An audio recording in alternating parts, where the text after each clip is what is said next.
cross-examine witnesses. Did you see that in the clips? Yes, I did see. Did you have any evidence to the contrary that the judge didn't deny him? See, if you are denied... Do you have any evidence to the contrary? Either you do or you don't. And that is not my allegation. My question to you is, do you have any evidence to the contrary? Answer my question. But the truth is, that is a judicial process. Do you have any evidence to the contrary when His Excellency says the judge denied him a chance to cross-examine witnesses? I do not have to. Do you in fact have it, Mr. Honorable Mutuse? Please be decent as a lawyer, a lawmaker, and a witness before this House. I do not have, Honorable Mutuse, I do not have questions that you either say yes or no. Thank you. Thank you. You then say you are aware that there was an appeal from the decision of Justice Maina. Do you confirm that as a fact? Yes, I am aware that there was an appeal that was... I'm happy with that answer. Let me make progress. That appeal was settled by consent. True or not true? True. Is a consent a lawful way of settling disputes in court, to your knowledge as a lawyer? It is a lawful way, but it is not a settlement. You have answered my question. I am by merit or demerits. Is a consent a lawful way of settling court disputes before a court of law? It is a lawful way, but it is... I'm going to my next question, Mr. Mutuse. You have confirmed my answer. Do you know as a lawyer that a consent order adopted by the court becomes an order of the court? Indeed. Have you presented that consent before the senators for their own assessment of it? It is not part of my case. Have you presented that consent before the senators for their own assessment of it? It was not part of my case. I did not present. Honorable Mutuse, I've asked whether you have in fact presented it. No. Have you lodged any complaint against the public officials of the Asset Recovery Agency who signed that consent?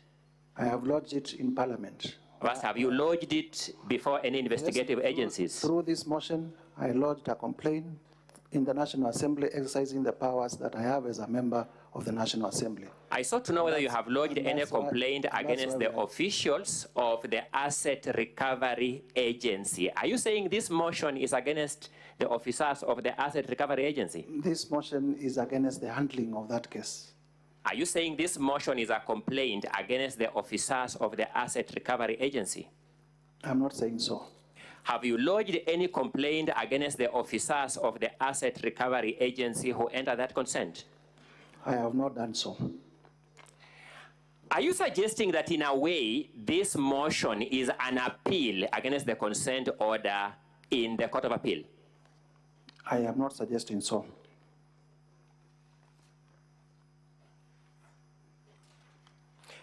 By the way, do you know the position of the law on illegal consents? Can a court of law accept an illegal consent? I wouldn't imagine that. You're a lawyer. Can a court of law accept an illegal consent? No. Was this consent accepted by a court of law? It was adopted, yes. Shouldn't that present a presumption of legality until you present evidence the contrary? Indeed. Thank you.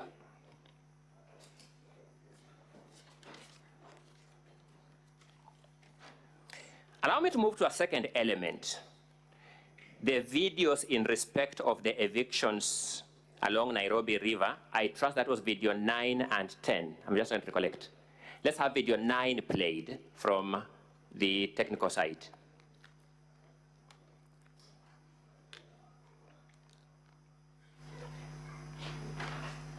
Mr. Speaker, may I have video 9 played?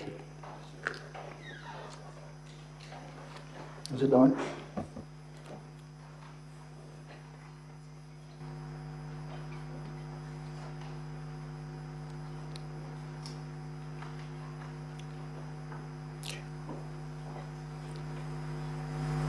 We may need to have the sound, Mr. Speaker.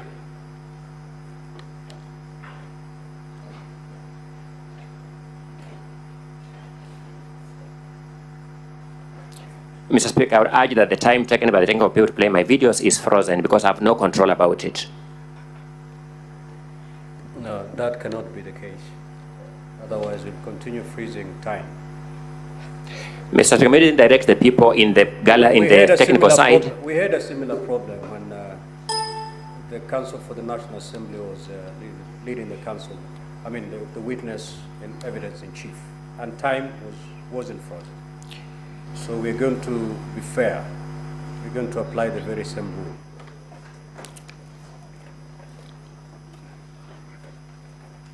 Will be Governor Johnson Sak.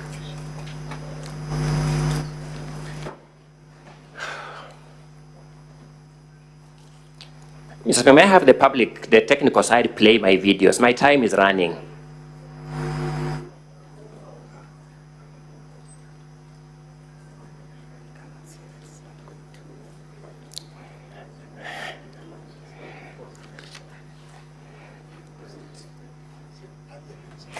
Deputy President Rigathi Gachagua and Mr. Speaker, may I get fair treatment on this question? May I get my videos played without eating into my time? That's exactly what is happening.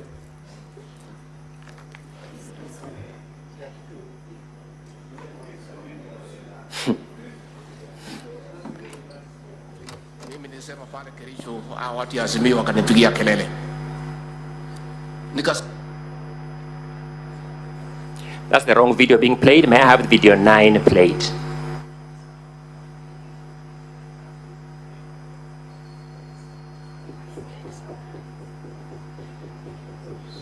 Can you pause the time for... Thank you, Mr. Speaker.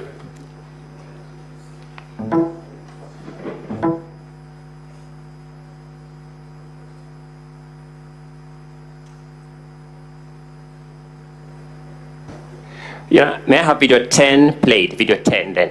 May I have video 10 played? I'll have 10 and 10A.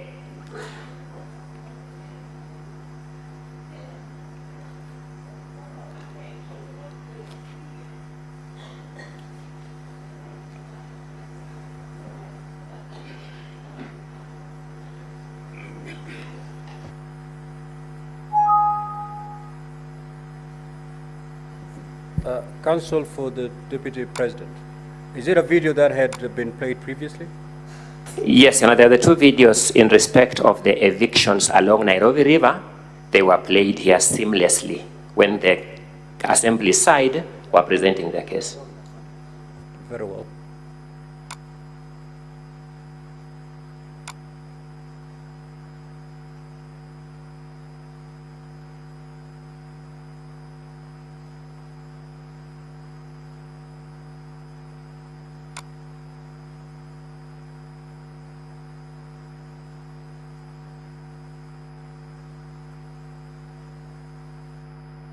Counsel for the Deputy President, do you have your technical person at the control room? I wouldn't be able to establish at the moment. Please do confirm that your technical person is also in the control room.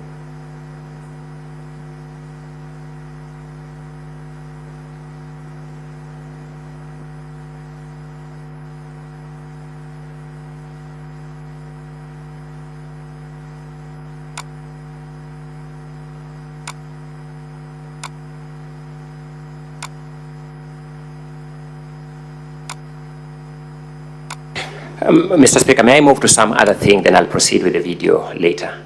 I'm going to submit my turn of thought. Proceed, Counsel. Thank you so much. Honorable Mutuse, allow me to move to another limb, which is at paragraph 74 of your motion, and that is at page 36.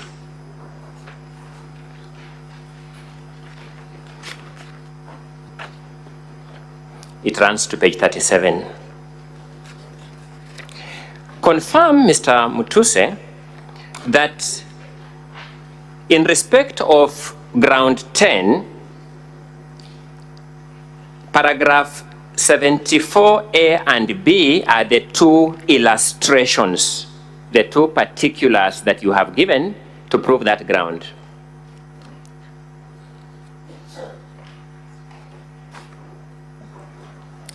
Yes, in the motion, those are the 2 grounds. Let me start with ground B. paragraph B rather.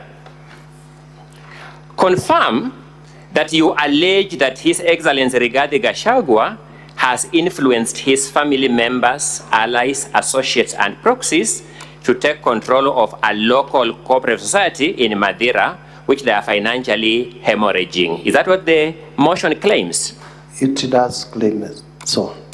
Confirm that you have not given us the name or any evidence of that circle. Have you? Let us not have a war with wananchi. Tusipigane na wananchi wale walituchagua. Let us be empathetic. Let us, if people must move, let there be an engagement. And let people... Yeah, there is a problem up there. Okay, proceed, and then at the time you wish the video to be played, you will let us, the senators know. Proceed. Let us not have a war with wananchi. The team at the control room. Let us be empathetic. Secretariat, can you move to the control room and tell them to let there be wait. An engagement. And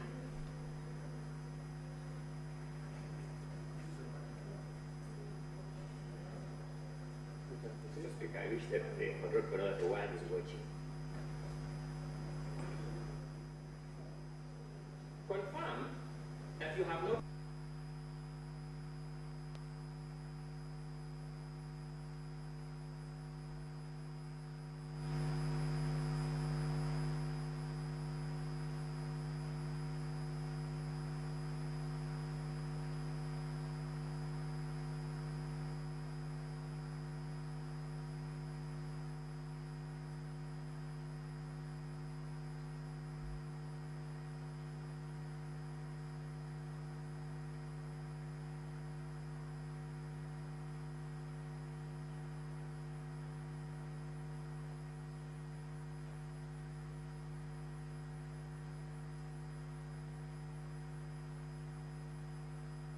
speak closer to the microphone, Honorable Mutusa.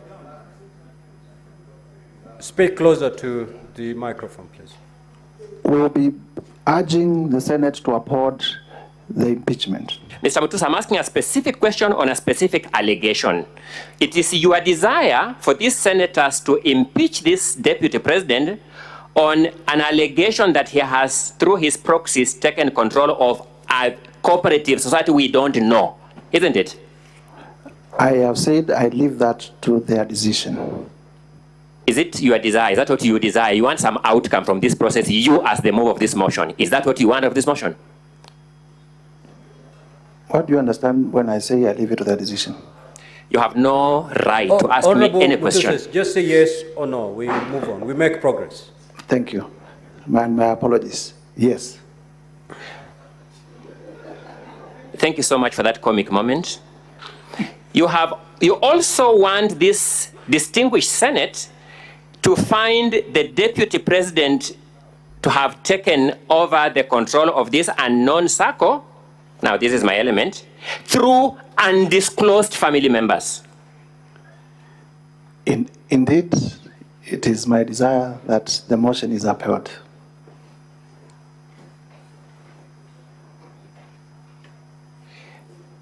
Mr. Mutuse, Honorable Mutuse, do you know the seriousness of the business that keeps us here? Very well. My apologies, I didn't get the answer. I didn't get the answer. I know. Thank you. You find this request for senators to find this deputy president guilty of taking over an undisclosed circle a serious expectation on your part? Indeed. You also find your expectation for these senators to find the deputy president to use unknown family members to talk about that circle a serious expectation? Indeed. You take your work as a member of parliament seriously? Very seriously. You respect your constituents who brought you to this house? Very much. And you are manifesting that respect for your constituents by this expectation you have just mentioned here? In fact, the whole country is discussing my motion. I'm asking whether you are manifesting your respect for your constituents by the expectation you have just alluded to. In the totality of the... No, I'm talking about this particular fact. I'm dealing with a particular fact. In the totality of the motion, Yes. My question is, your expectation for this Senate to find the DP culpable on allegations of undisclosed family members of an undisclosed circle. That allegation, you are manifesting your respect for your constituents through that allegation. Yes. Thank you. Paragraph A alleges that His Excellency Rigathi Gachagua has connived with cartels in the tea sector to block the Kenya Tea Development Agency from implementing guaranteed minimum returns that would benefit smallholder tea farmers. Is that the allegation? Indeed. Have you given us in this motion or in the supporting evidence the name of any cartel? No. Have you given us in this motion or in the supporting evidence the grievance or the complaint by the Kenya Tea Development Agency? No. This is also part of your expression of respect for your constituents. Indeed. It is also part of the seriousness with which you take this motion. Indeed. Thank you.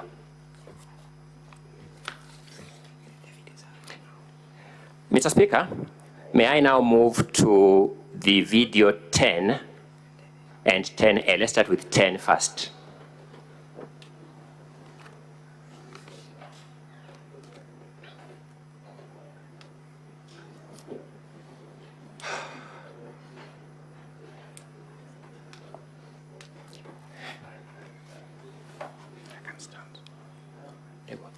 Watu ya Kayole, tangu mtupatie nafasi ya uongozi, sijapata nafasi ya kuja kusema asanti.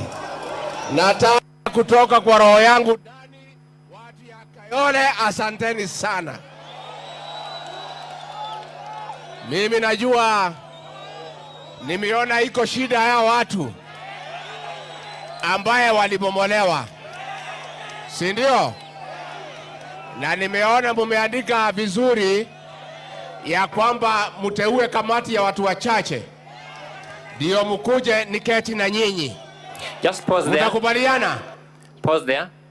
At that time, the deputy president is suggesting that he needs the people, the citizens there to have a small committee, to have an engagement with him. True or not true? True. Is there anything wrong with that claim by the deputy president? There is nothing wrong with. Let's proceed. Mimi ningetaka wale watu ambaye walipata shida hii ya upomoaji, ambaye ni kitu tulikuwa tumeahidi wananchi haitafanyika kwa serikali yetu. Mimi ningetaka niwasikize na nitapanga na mheshimiwa Meja Dong wakuje ndio tukue na nafasi ya kuongea. Let's pause there. Tumekubaliana? The deputy president is saying he wants to listen to those people so that together they can talk. Is that what he's saying? Ambayo ni kitu tulikuwa tumeahidi haitafanyika kwa serikali yetu. No, you didn't get my question. Mr. Mutuse, please be a good listener. Just answer my questions. The deputy president is saying he wants those to sit with Honorable Madong, I didn't get the name right, and those people so that they can sit and talk. Is that what he's saying? In context, yes, that's part of it. Is there anything wrong with that statement? There's nothing wrong with people sitting. The deputy president is also saying that they had promised during the campaigns that they will not be demolishing people's structures. Is that what he's saying? Yes, he's saying that. Is there anything wrong in that promise? There is nothing wrong in that promise. As an active member of the Kenyan political space, is he lying that there was such a promise? I wouldn't know. You wouldn't know. Let's proceed. Tumekubaliana. Tumekubaliana. Watu ya Kayole. Let us not have a war with wananchi. Let's stop there. The deputy president is saying, let us not have war with the wananchi. Do you find anything offensive in that statement? There is nothing offensive. Thank you. Let us not have a war with wananchi. Tusipigane na wananchi wale walituchagua. Let us be empathetic. Let's stop there. Let us. He's calling for empathy towards wananchi. Is that correct? Yes, indeed. Do you find anything offensive in that call? It is the forum where he's saying it. Do you have anything wrong with that call for empathy? I have a problem with the forum where... No, you're answering your own question. I'm asking whether you have a problem with the call for empathy. My allegation is that he had forum... I've asked whether you have a problem with his call for empathy. Please answer my question. He would have said as much in cabinet. Please answer my question. Do you have a problem with a call for empathy? I have no problem with the call for empathy other than... Let me move to the next question. Do you have a problem with a deputy president calling for empathy in public? I have no problem other than the forum. What forum was that, by the way? This appears to be a press conference. What law prohibits a deputy president from calling for empathy at a press conference? The law is that you raise all those issues in cabinet. Which law prohibits a deputy president from calling for empathy at a press conference? There is no law that prohibits a deputy... Thank you so much. Let's make progress with the playing of the video. If people must move, let there be an engagement. Thank you so much. What is wrong with that statement? If people must move, let there be an engagement. What is wrong with it? There is nothing wrong with having engagement. Thank you. You are a lawyer, you said? Yes. You know the principle of public participation? Indeed. It's actually what the deputy president is addressing. The deputy president is saying, let's have an engagement. That is consistent with the constitutional principle of public participation. True or not true? Well, that's you saying so. The deputy president is saying, let's have an engagement. Is that consistent with or inconsistent with the constitutional principle of public participation? Engagement and public participation may mean different things at different levels. The deputy president is saying, let us have an engagement. I'm asking whether that is consistent with or inconsistent with the principle of public participation. Again, as I said, we would imagine before a policy goes to cabinet, it has also been taken through public participation. Did you engage in public participation? And if you sit in cabinet, you raise objections to that policy, and if your objections are upheld, the policy falls. Which part of this statement by the deputy president? Sorry, I'm not asking the question. Yes. Which part of this statement calling for empathy violates a policy decision of cabinet? We have the affidavit of Mercy Wanjau that clearly shows that the cabinet adopted a position on that. Did the cabinet adopt a resolution for unempathetic evictions? The deputy president was in cabinet. He is the one who better placed to tell us. You are the move of this motion, and we are testing the deputy president's statements against your allegation. Indeed. Did the cabinet adopt a resolution for unempathetic evictions? The cabinet adopted a resolution. Did the cabinet adopt a resolution for unempathetic evictions? Yes or no? A resolution for empathetic evictions. And the DP here is calling for empathetic evictions from what we have heard. True or not true? True. So that is consistent with the cabinet resolution. True or not true? Semantics. So Speaker, has my question been answered from your understanding? I don't think it's been answered. Order, honorable senators. You note how the witness is answering the questions and make your judgment. Let's make progress. Let's make progress. If a witness is evading questions, please note that. Proceed. Mr. Speaker, you are right in that ruling, save that he's doing this at the expense of my time and the deputy president's time, and at the compromise of the deputy president's right to a fair hearing, where he has to have adequate time, which means time managed economically. Proceed. Did cabinet approve unempathetic or empathetic evictions? Cabinet approved evictions in public interest. I'm asking a different question. Empathetic.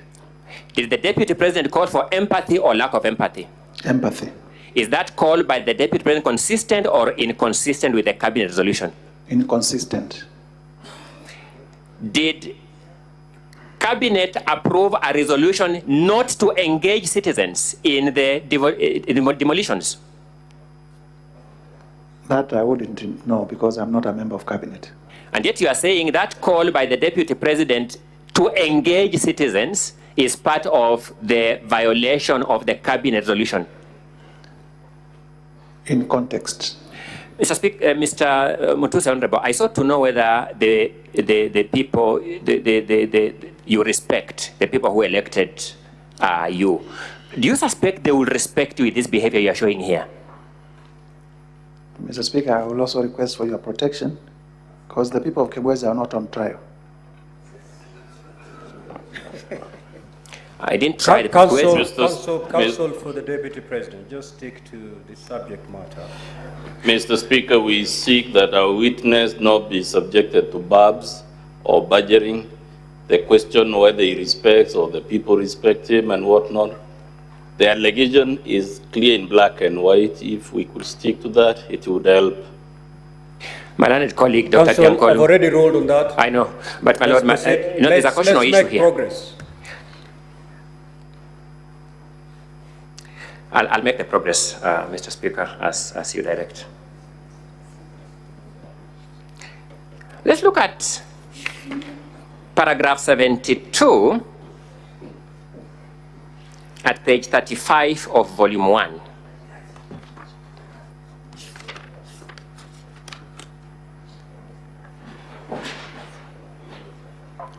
Page 36, my apologies, 36. The original motion had 35, it's now 36 on the reproduced motion. Paragraph 72. You're saying, His Excellency Rigathi Gachagua has persistently undermined, demeaned, and committed insubordination instead of assisting the President. Honorable Mutuse, has the President of the Republic of Kenya complained to you that is being undermined by his deputy? No.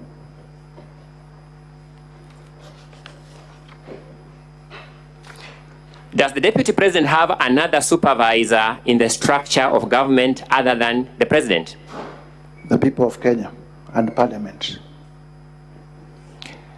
Have the people of Kenya complained to you that the Deputy President is undermining the President? Many of them. Have you presented before this court, this Senate, those complaints by the people of Kenya to you? I am their representative. Have you presented them, the complaints, the emails, the letters, the messages? You have given us screenshots here. Have you given them to this Senate that the DP is undermining the President? That I don't have, but I have presented the motion.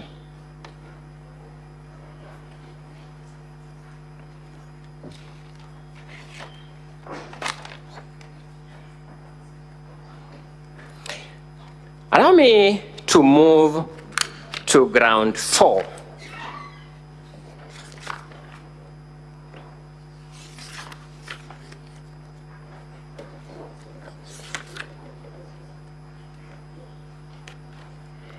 Let me start by asking this question.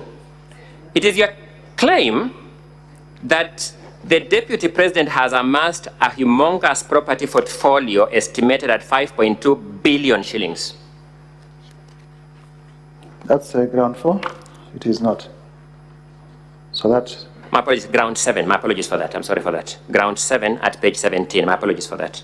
Yes, it is our allegation, and we have justified it in our evidence in chief. Who gave you this value of 5.2 billion? We said estimated at 5.2 billion, and we have... Yes, who gave you that estimate value of 5.2 billion? We have made the additions. Sorry? It's a matter of additions. So, you are saying that when we take you through these values, you will get a property value of about 5.2 billion? Approximately 5.2 billion, yes. You said you made the additions. Additions result into a definite figure, Mr. Mutuse. Although you are a lawyer, mathematics are pre-qualification for studying law. There are two things. One, there is the... Are you saying that when we do those additions, we will get 5.2 billion? There is the stated value in the sale agreements and in the acquisition documents. That's what I'm saying. Are you saying when we add those values, we'll get 5.2 billion? I will also be telling you what, in my view, are the values of some of the properties. Oh, what, in your view, are the values of some of the properties? Yes. You have graduated from a lawyer to a valuer now, isn't it? That's not exactly what we are saying. Okay, thank you. Using what expertise did you attach that value in your view? Well, market value. I'm sure you also know land in Kitale, an acre goes for 4 million, land in Kilifi, an acre goes for 2 million, and if it goes beyond that, it's a reasonable man's test. And that reasonable man is you? Indeed. Thank you.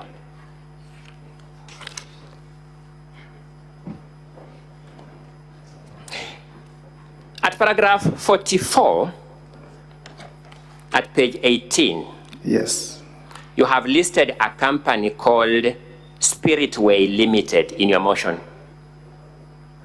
Yes? Number 18. Page 18, paragraph 44. It's a continuation of ground 7. I'm doing ground 7 now. Page 18, Spiritway Limited. What wrong are you saying that company has done anywhere on earth? What wrong?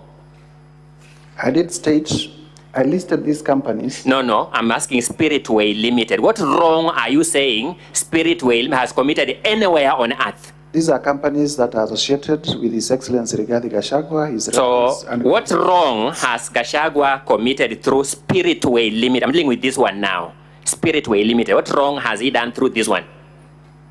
It is one of the companies that we reasonably suspect are convicts, are used as special purpose vehicles for corruption. So, what proceeds of corruption have passed through Spiritway Limited? How much? We have demonstrated the specific... No, I'm asking what proceeds of corruption have passed through Spiritway Limited as a particular company? In our evidence, we have not presented evidence against Spiritway. You have not? Yes.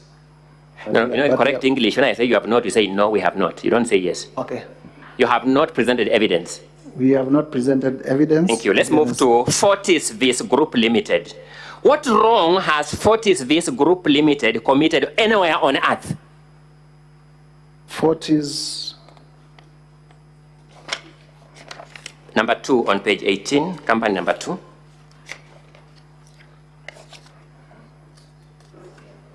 Sorry? We have no quarrel. Page 18 of 85 for volume 1. We have no quarrel with Fortis. Sorry? We have no quarrel with Fortis. I didn't get the answer. We have no quarrel with Fortis. You have no quarrel with Fortis Vis Group Limited? We don't have. What is it doing in this motion, Mr. Mutuse? Decorative. It is one of the companies associated with His Excellency Rigathi Gachagua. What is wrong with Fortis Vis Limited being associated with Rigathi Gachagua? What is wrong with that? At the time of submissions, we'll be stating why we think there is something wrong. No, we want that question answered now so that we will submit on it. What wrong has Fortis Vis Group Limited committed anywhere on earth? Why would one person own 25 companies doing the same things? What law prohibits a person owning 25 companies? What law? I think counsel for the Deputy President, the Honorable Mutuse has said he has no quarrel with that company. Which is what? Settle it. You know, Mr. Speaker, I made an opening statement. In my opening statement, I said we have allegations that oscillate from the false to the ridiculous to the embarrassing. If he just answers and I keep quiet, I will fail to demonstrate the oscillation. I want these distinguished senators in their conscience to know what exactly we are doing here. Because they were given an 85-page motion to deal with. This is part of the content of 85 pages. Surely, Mr. Speaker, for Mr. Mutuse to tell these senators that he brought them this company just as a name, I don't know how dignified this house would feel, but if I sat where this house sits, I would feel that's undignifying. Proceed, counsel, with your cross-examination. So you say one person should not own 22 companies, isn't it? I've said I do not have... No, you've said so. That's your answer. I don't have problems with Fortis. That's correct. Who are the shareholders of Fortis? Fortis is Kevin Rigathi and Keith Ikino Rigathi. The only crime being they are children of Rigathi Gachagua. Indeed, they are children of Rigathi. Are they prohibited as children of Rigathi Gachagua from holding shares in a company? As proxies? Are they prohibited from holding shares in a company? Not at all. So what proxy business has Fortis Vis Limited done? Because you keep saying as proxies. What proxy business has Fortis Vis Group Limited done? I have already stated that we do not have any problem with Fortis. But you have put it in your impeachment motion to support one of your grounds. It is there. Without any problem with it. It is there, and we have stated the reasons why it is there.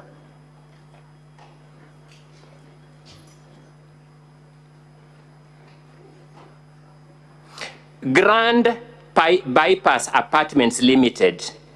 What problem do you have with it? We do not have a problem with it. This company that you have listed, you have no problem with it? We do not have a problem with it.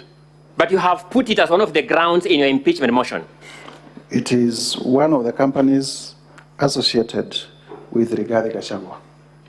And there is no problem with listing and saying, I am focusing on this one and I am not focusing on this one.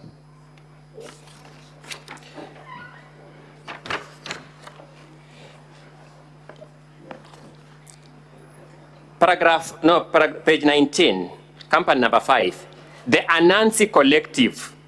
What problem do you have with it? You are skipping Vipingo and Kuroito? You want to control my cross-examination? No, Honorable Mutuse, just respond to what counsel does. Anansi Collective, we do not have problems with that one. BioVet Kenya Limited, what problem do you have with it? We do not have a problem with it. Calvary Creed International Limited, what problem do you have with it? We do not have a problem with it. Cosmia Venture Limited, what problem do you have with it? We do not have a problem with it. But we have a problem with number Delta Delia Merchants Limited, what problem do you have with it? Not at all. But we have a problem with Vipingo Beach. Let me go to Vipingo Beach because you appear excited to go there. Who owns Vipingo Beach? Just answer my question. Who owns Vipingo Beach? I need to check my CR12s. Show us the volume that you're checking for us to look at together.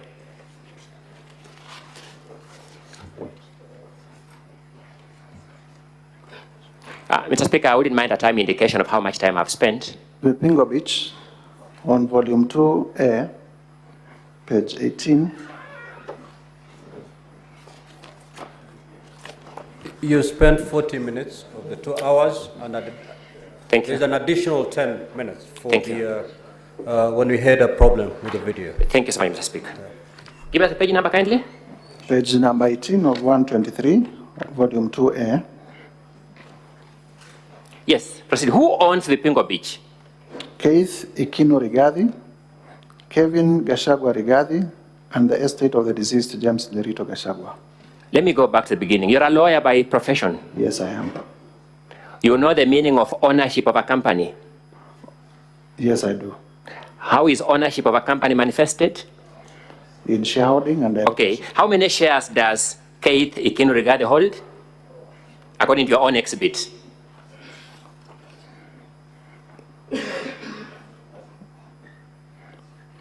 It may be getting hotter, but look at the document, compose yourself, and read. How many shares does Keith Ikino Rigathi hold according to your own document? They are not indicated. How many shares does Kevin Gachagua Rigathi hold according to your own exhibit? They are not indicated. What is the total number of shares in that company? 10,000. Who is indicated as owning all those 10,000 shares? There is a shareholding by the estate of the deceased James Derito Gachagua. It is the estate of the deceased James Derito Gachagua. True or not true? They own 10,000 shares. What is the total number of shareholding? 10,000. They own all the shares. They own 10,000 shares. What is the total number of shares in that company? 10,000. So they own all the shares. The estate of the late James Derito Gachagua owns all the shares according to your document. It would appear so. Is it so or is it not so? From your own document. On the face of the document, it would appear so. Do you doubt this document you have given us? No, I don't doubt it. Thank you. The Deputy President then in defense says, this is a property owned by the estate of my late brother. Is he speaking the truth or not? From your own document. The Deputy President says, this is a company owned by the estate of my late brother. Looking at your own document, is the Deputy President saying the truth or is he not saying the truth? The estate, remember, you are a lawyer all the time. The estate of The deceased James Rigathi Gachagua owns 10,000 shares. Out of how many shares? I wouldn't vouch for the truthness of the Deputy President's I'm saying testimony. The estate of the late James Rigathi Gachagua owns 10,000 shares. Out of how many? 10,000. Mr. Mutusa, you told me you are a lawyer. Yes. And let's be lawyers now. Yes.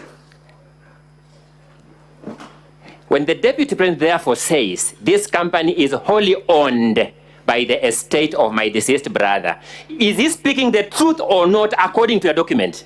It's either yes or no. We make progress. We move, Honorable Mutusa. Yes. Thank you so much. You had begun by telling us you have a problem with this company. You have a problem with the estate of the deceased owner holding all the shares in the company. No, we do not have a problem with that. From your company law knowledge, do you know the role of directors in a company? Yes, I do. What directors play in a company? They direct. Directors are management. They manage. They direct the management. Correct. The leadership. What is wrong with these two boys managing this company on behalf of the shareholders who are disclosed? What is wrong against the law? There is nothing wrong. Okay. The value of this hotel is part of your 5.2 billion. True or not true? It is. Are you willing to deduct it now from that? Because you can now see who owns it. At the appropriate time, we will show. Are you willing to deduct it? No. Thank you.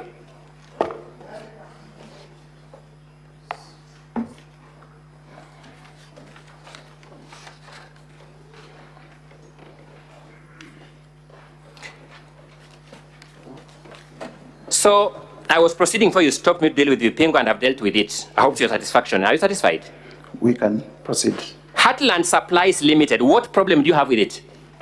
If you could remind us, that was page? Oh, sorry, page 20 of 85, company number 14. Volume 1, eh? Volume 1, yes.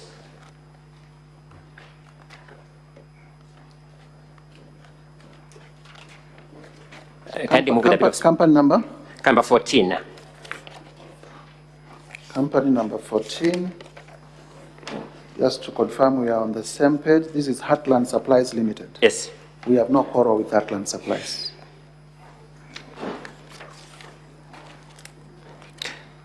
Page 21, paragraph 17, Mothers of the Land Limited. What problem do you have with it? We have no quarrel with Mothers of the Land. Number 18, Pioneer Medical Kenya Limited. What problem do you have with it? We don't have a problem with it. Overleaf, page 22, Reed of Furniture Mart Limited. What problem do you have with it? We do not have a problem with it. Royal Crimson Ventures Limited. What problem do you have with it? No, not at all. Technical Supplies and Services Limited. What problem do you have with it? We do not have a problem with it.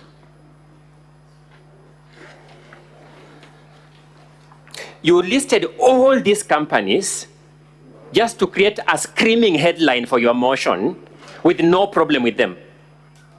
We listed all these companies to show that they are associated with persons close to the Deputy President and that they are companies that are either used or can potentially be used for purposes of corruption and money laundering.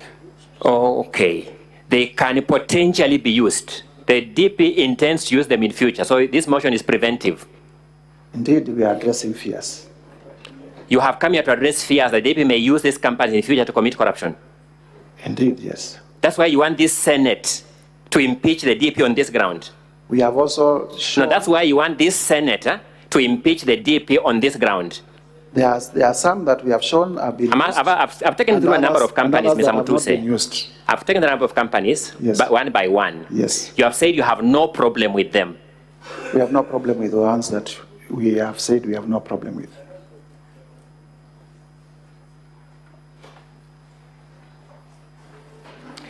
Let's go to paragraph 70.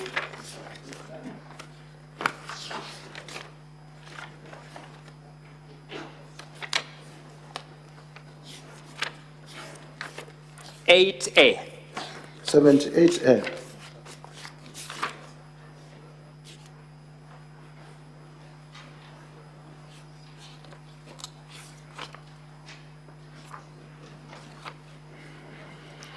His Excellency Rigathi Gachagua bullied Kenya Medical Supplies Agency officials into awarding a tender for the supply of mosquito nets to Crystal Kenya Limited. Was Crystal Kenya Limited a bidder for this tender? Crystal Kenya Limited is a local... I've asked, was it a bidder for this tender? It is a local representative of... Is it a bidder for this tender? By the way, let me now ask you basic questions. Do you know the meaning of the word bidder? Honorable Mutuse. It is not a bidder. Yeah, we make progress. You respond, we make progress.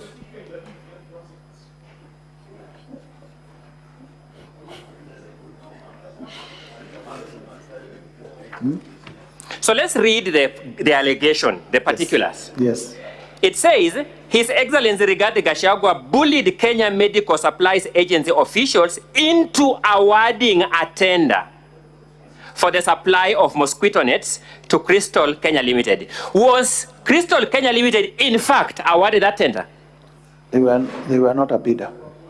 Were they, in fact, awarded that tender as your ground alleges? No, they were not. So why are you alleging that they were bullied into awarding the tender? Why are you alleging when they were not awarded? The local representative... I'm asking, why are you alleging that they were bullied into being awarded the tender? Because they are the local representatives of Shobika, the company that is under investigation for this tender. Your ground says His Excellency Rigathi Gachagua bullied KEMSA officials into awarding a tender for the supply of mosquito nets to Crystal Kenya Limited, his proxy company, full stop. Is that allegation correct? Is that allegation true? There was no award to... Is that allegation true? It is true to the extent that they are the local representatives. That His Excellency Rigathi Gachagua bullied KEMSA to award a tender to Crystal Kenya Limited, his proxy company. To Shobika, represented by... I'm asking you a different question. Your allegation is that KEMSA was bullied to award a tender to Crystal Kenya Limited, full stop. Am I reading it correctly, by the way? You are reading it correctly. Is that what I have read correctly itself true? In the narrow sense, it is not true. Thank you so much. You also say that Crystal Limited had submitted a fake big bid bond with the sole intention of fraudulently acquiring public property. What do you mean by a fake bid bond? An irregular bid bond. What do you mean by an irregular bid bond? A bid bond that was found not to meet the requirements. What was the irregularity that was found in that bid? I guess that is why ESCC... No, what was the irregularity? You don't know about the allegation here. What was the irregularity that was found with that bid bond? There was a specific irregularity. What was it? It was brought outside time. You are sure of that fact? It was brought outside time. You are sure of that fact? Insofar as I know. I'm saying, are you sure of that fact? Because you're on oath. Insofar as I know. No, are you sure of the fact? It was brought out of time. I've asked you, are you sure of the fact that it was brought out of time? Insofar as I know. You referred us to the letter by KEMSA terminating that bid. Do you remember? Yes. Can you draw us to that letter, the volume number and the page where it is? And counsel is talking to the witness, and you can see he's actually answering the question. He's a junior colleague. He's engaged in extremely unethical behavior that should not be done in a small claims court. Forget about a country's Senate. You've seen it with your own eyes. Counsel for the Deputy President, I cannot hear exactly what was exchanged there. And therefore, I don't have the benefit of what was exchanged, and I'm not in a position to rule on it. Okay.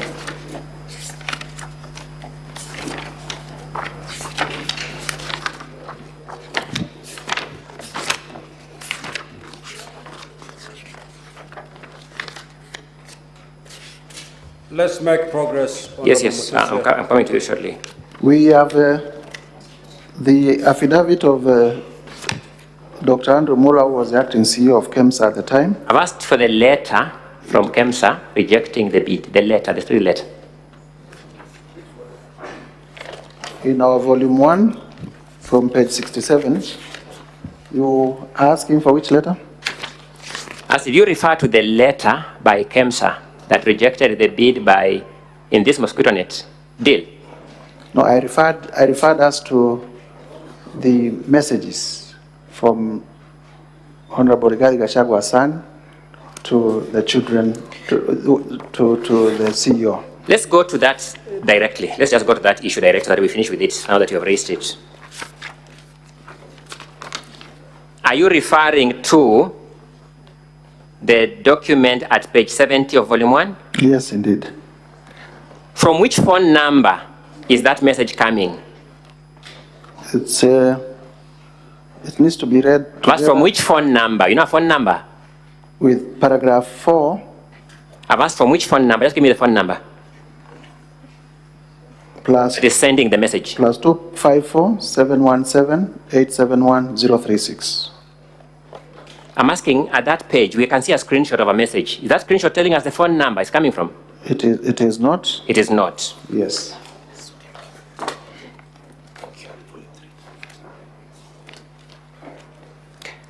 Thank you, Mr. Speaker. I now want to deal with the document I had looked at earlier. Let's look at volume 3 of the the deputy president's documents. You have it.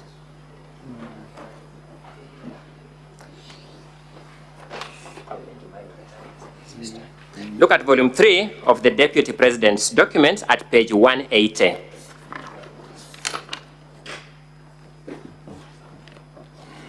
Yes, there we are. That is a letter from KEMSA. Yes, on the face of it. It is addressed to Shobika Impex Private Limited. Yes. It is setting out the reason why that bid was unsuccessful. Does it set out the reason? It says, reference is made to the above, sorry, my apologies. We are looking at page 180 of volume 3 of the deputy president's documents. And it's been projected on the screen. For those of us who can read the font on the screen, it's been projected on the screens. It is setting out the reason why that bid was rejected. It is because the tender security was not paginated. Yes, from this document it says so. That's what you are calling a fake bid document. That's what you are describing as a fake bid document. The document you have shown. I'm asking, this reason is what you are saying constitutes a fake bid document. Of course, if the tender security was not paginated, yes, it is irregular. Are you saying it is fake? It is irregular. Then I'm asking a different one. Are you saying you want this sentence to conclude that this attribute, failing to put a page number on a bid document, made it fake? It made it irregular. I'm asking a different, the word you have used in the motion is fake. We are trying the motion. No, but irregular. Thank you. Your statement in the motion, therefore, that was fake is not true. It's false. Your statement in the motion that was fake is false. Strictly, yes. Thank you.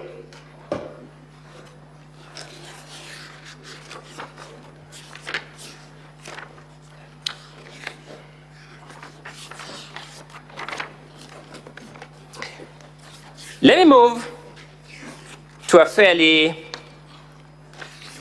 different limb of argument. And this is now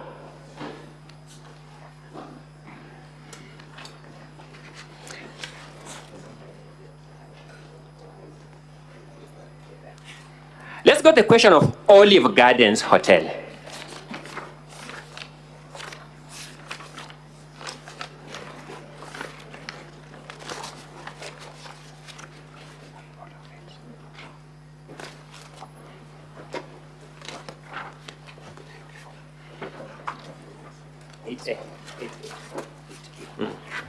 Have it. I don't. I don't have it.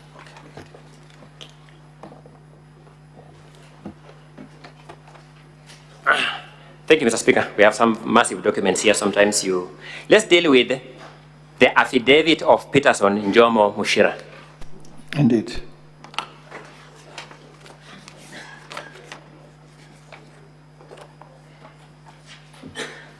According to Peterson Njomo Mushira, how did he acquire this property? Rather, how did his company, that's the correct way of putting it, isn't it? TM Engineering, yes? How did his company acquire this property? The process of acquisition. He says he entered into a secret arrangement with the Honorable Rigathi Gachagua to purchase the property on their... Who was purchasing the property? On the understanding that... No, I'm asking a different question. Who was purchasing the property? That TM Engineering. The purchaser of the property is TM Engineering? Yes. Who is the registered proprietor of the property? Let me confirm.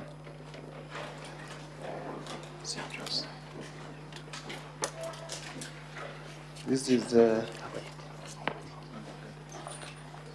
Olive Gardens.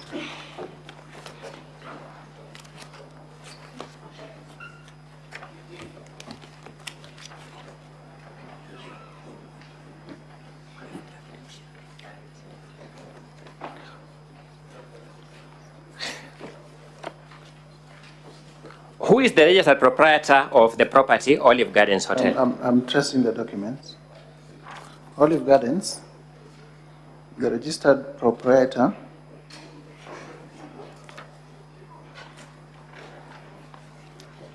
is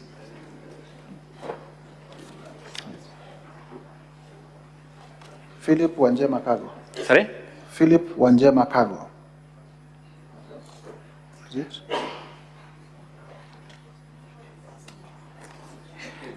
Kindly refer to the page, the volume and the page you're looking at. This is the volume 2A, page 10 of 123.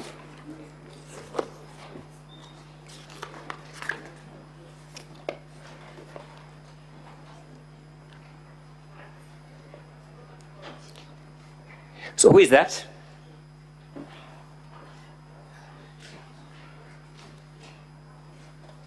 Who is that?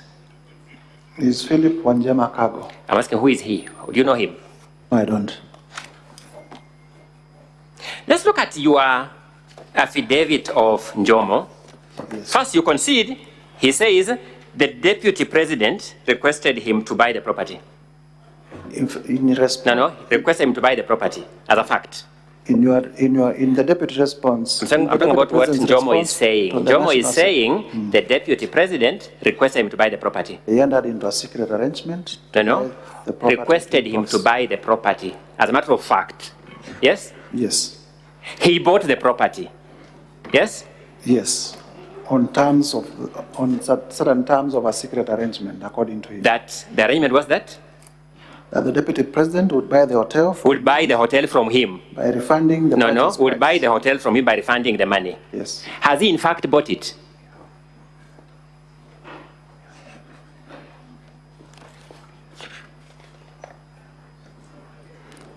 He would be the correct. Has he? No, you are the motion mover. You are here with us. You'll not run away from anything, Mr. Mutuse. Has he in fact bought it? I would imagine so. Sorry? I would imagine so. When did he buy it? I do not know. Oh, you want these senators to impeach this deputy president on your imagination? I have said, and there is nothing wrong with not knowing. I do not know. Does Mr. Peterson Njomo Mushira say that, in fact, the DP has bought this hotel? Does he say so, that, in fact, the DP has bought this hotel?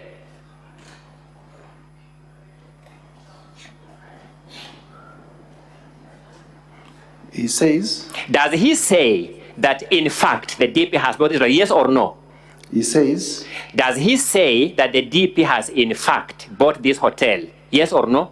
He says that the deputy president would buy the hotel from me by refunding the purchase price of 412 set out in the agreement. And if we believe Mr. Njomo, this is a promise for a future transaction, if we believe him. Yes? If we believe Njomo, yes. What he's saying there, this is a promise for a future transaction. It would appear so. No, on the face of it, it is a promise for a future transaction, not so?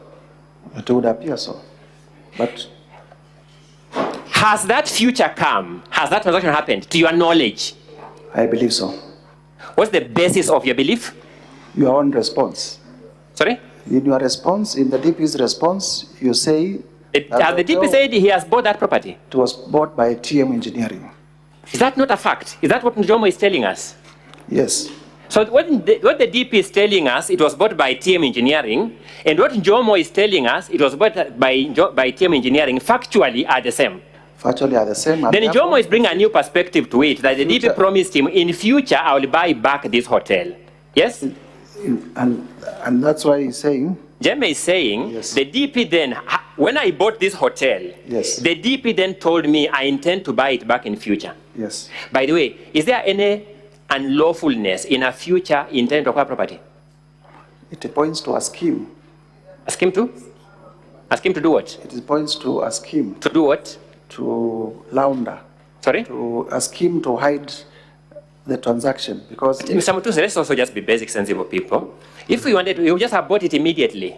Yes. Isn't a promise to buy in the future itself, on the face of it, evidence of lack of immediate money? On the face of it. Well, that's a matter of interpretation. That's what I'm telling you now, Anders. You know you're a lawyer like me, and we are good at interpretation. In fact, we are trained in interpretation. So I'm asking you the question. Is the promise to buy in the future, on the face of it? Jomo says they have a secret, because we do not want to assume what Jomo is saying. Jomo is saying in his affidavit, there was a secret arrangement that I cover for the deputy president. I buy it to be registered in my company, and then he refunds me my money. Has that refund been done? He would be the best place to tell us. When did Jomo buy this hotel?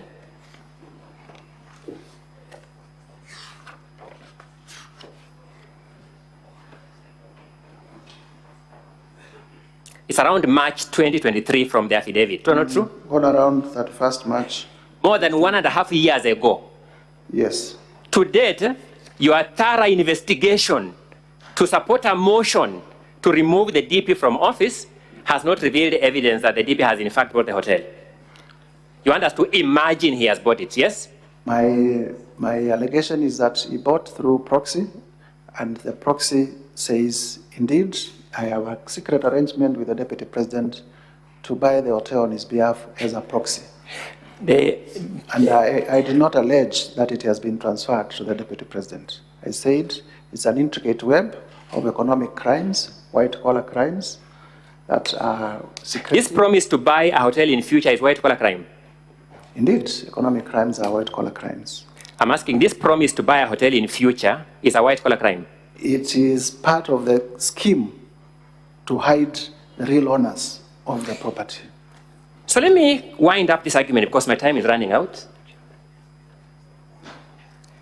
You have made hue and cry of the DP's wealth portfolio. At least you know that, isn't it? Indeed.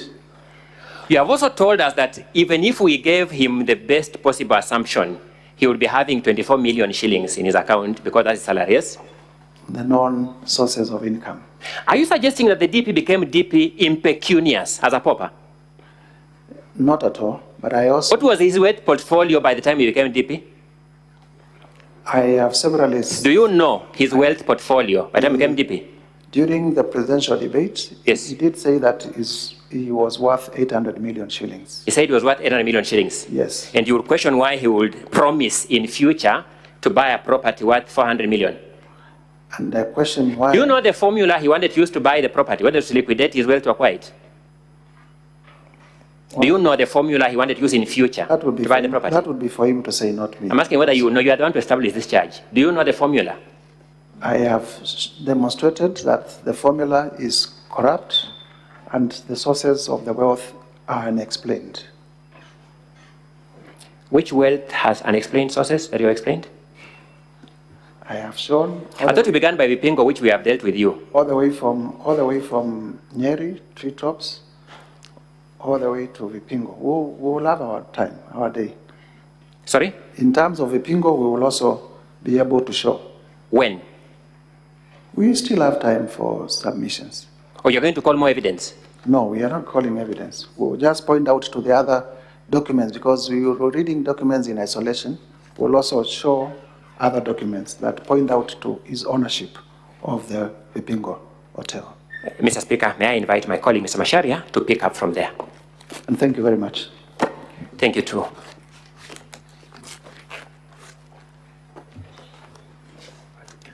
Would you wish to know how much time is remaining for you? Yes, Honorable Speaker. Okay, so far you've done 1 hour, 2 minutes. Okay. You have 58 minutes. 58 minutes. We are For most the grateful. entire cross-examination of this witness and those to come. Most obliged, Honorable Senator. Speaker. Honorable Mutuse, Honorable Speaker of the Senate. Honorable Mutuse. Yes, you say you're an advocate of the High Court of Kenya. Yes. When were you admitted? In the year 2018. 2018. Yes. So you've been practicing for 6 years. Indeed. According to the Senate website I'm reading here, between 2013 and 2022, you are the Chief of Staff at the County Government of Machakos. Is that correct? That is correct. So from 2018 to 2022, you could not practice law as a public officer. Is that correct? That is true. So you have not done any conveyancing transactions. Is that correct? That is not correct. How have you done conveyancing transactions as a public officer? I have academic, professional, and experience in conveyancing. Academic, not practical. Professional and practical experience in conveyancing. How did you do conveyancing while working for Machakos County Government? I was not in private practice, but I am involved in many. Yeah, name one transaction, for example. Well, maybe I can't remember now. Maybe what? I cannot remember at the moment. You can't remember a single transaction in your illustrious law career you've done. Let's move on. Honorable Mutuse. Yes. On what party were you elected when you came to Parliament? Maendeleo Chapter Party. Maendeleo Chapter Party. Yes. And you were elected in the year 2022. Indeed. Is it correct to state that Maendeleo Chapter Party is a member of the Kenya Kwanza Coalition? Yes, it is correct. Did you sign a coalition agreement to form part of that Kenya Kwanza Coalition? Yes, we did. You did. Do you have any role, any specific role in Maendeleo Chapter Party? No, I don't have. You do not have any role? Yes. I want us to deal with grounds. I believe your counsel led you on what he said jointly were grounds 1, 5, and 6. Ground 1 and 5 and 6 deal with the utterances you stated. And let me get some facts straight from you. You said one of the things that vexes you the most about these utterances, you mentioned sensationally Rwanda, you mentioned Sudan, you mentioned various countries having problems. Is that correct? Yes, indeed. And you said that my client, the deputy president, was a DO in Molo during the clashes. I said, it is said that he was a DO in Molo during the It is said? Yes. So this is not a fact? Yes or no? It is not correct that he was not a DO in Molo. I do not know it out of my own information, but it is public information. What do you mean by public information? Either he was a DO or he was not. Can you confirm yes or no? Was he or wasn't he? Or don't you know? He was a DO? He was, no, Molo, please, let's not waste time. Was he a DO in Molo or was he not, to your knowledge? It is publicly alleged that he was a DO in To your knowledge, not to the public, to you, Mutuse MP Kibwezi, was he a DO in Molo or not, to your knowledge? I believe so. I'm not asking for your belief or imagination. Do you know or do you not know? Oh, I do not have it, as a matter of fact. Okay, let's move. Now, you confirm that you are a member of the Kenya Kwanza Coalition. Yes, indeed. Please go with me, if you will, Yes. to page 417, honorable members, 417 of volume 3 of the Deputy President's documents. That one.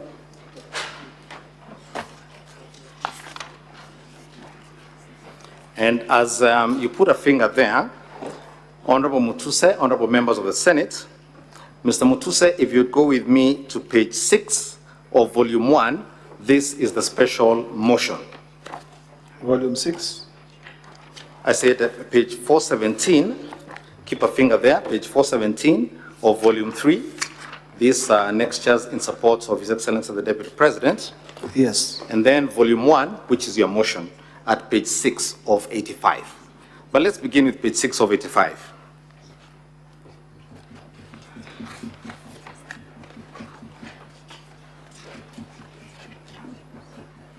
You're there, page 6? Yes, I'm there. You're there. This is the allegation you see in the middle there, and I'll read for you quickly so that we don't get stuck, which begins with the words, a government is like a company. Can you see that? A government is like a company. You can see that? Yes. I want you to show me where in that paragraph the word tribe, ethnic, Kabila appears, even once.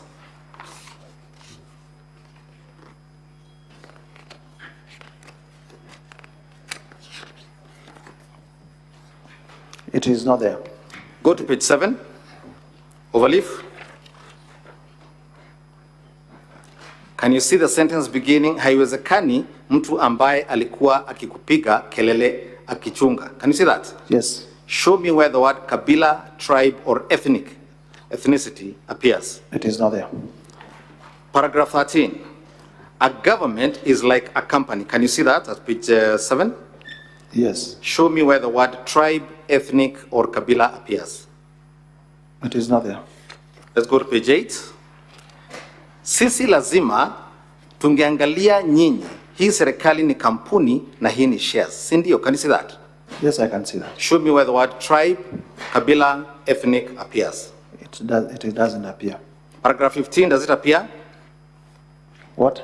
At paragraph 15, at page 8 of 85. What does not appear? The same words, Kabila, ethnic, tribe. No, they don't appear. They do not appear. And finally, at paragraph 16, at page 9 of 85. You can see that? Let me read through.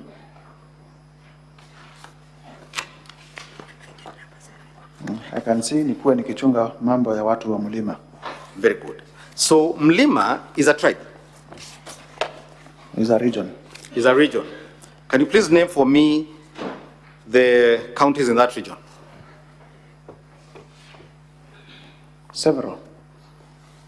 Central is not a county. I've said several. Several, there are 10 actually. Read them out. Kiambu, Murang'a, Nyeri, Embu, Rakanithi, Meru, Nyandarua, Nakuru, Laikipia. Which other one? The 10, all of them. Okay. Now, do all those 10 counties have one tribe?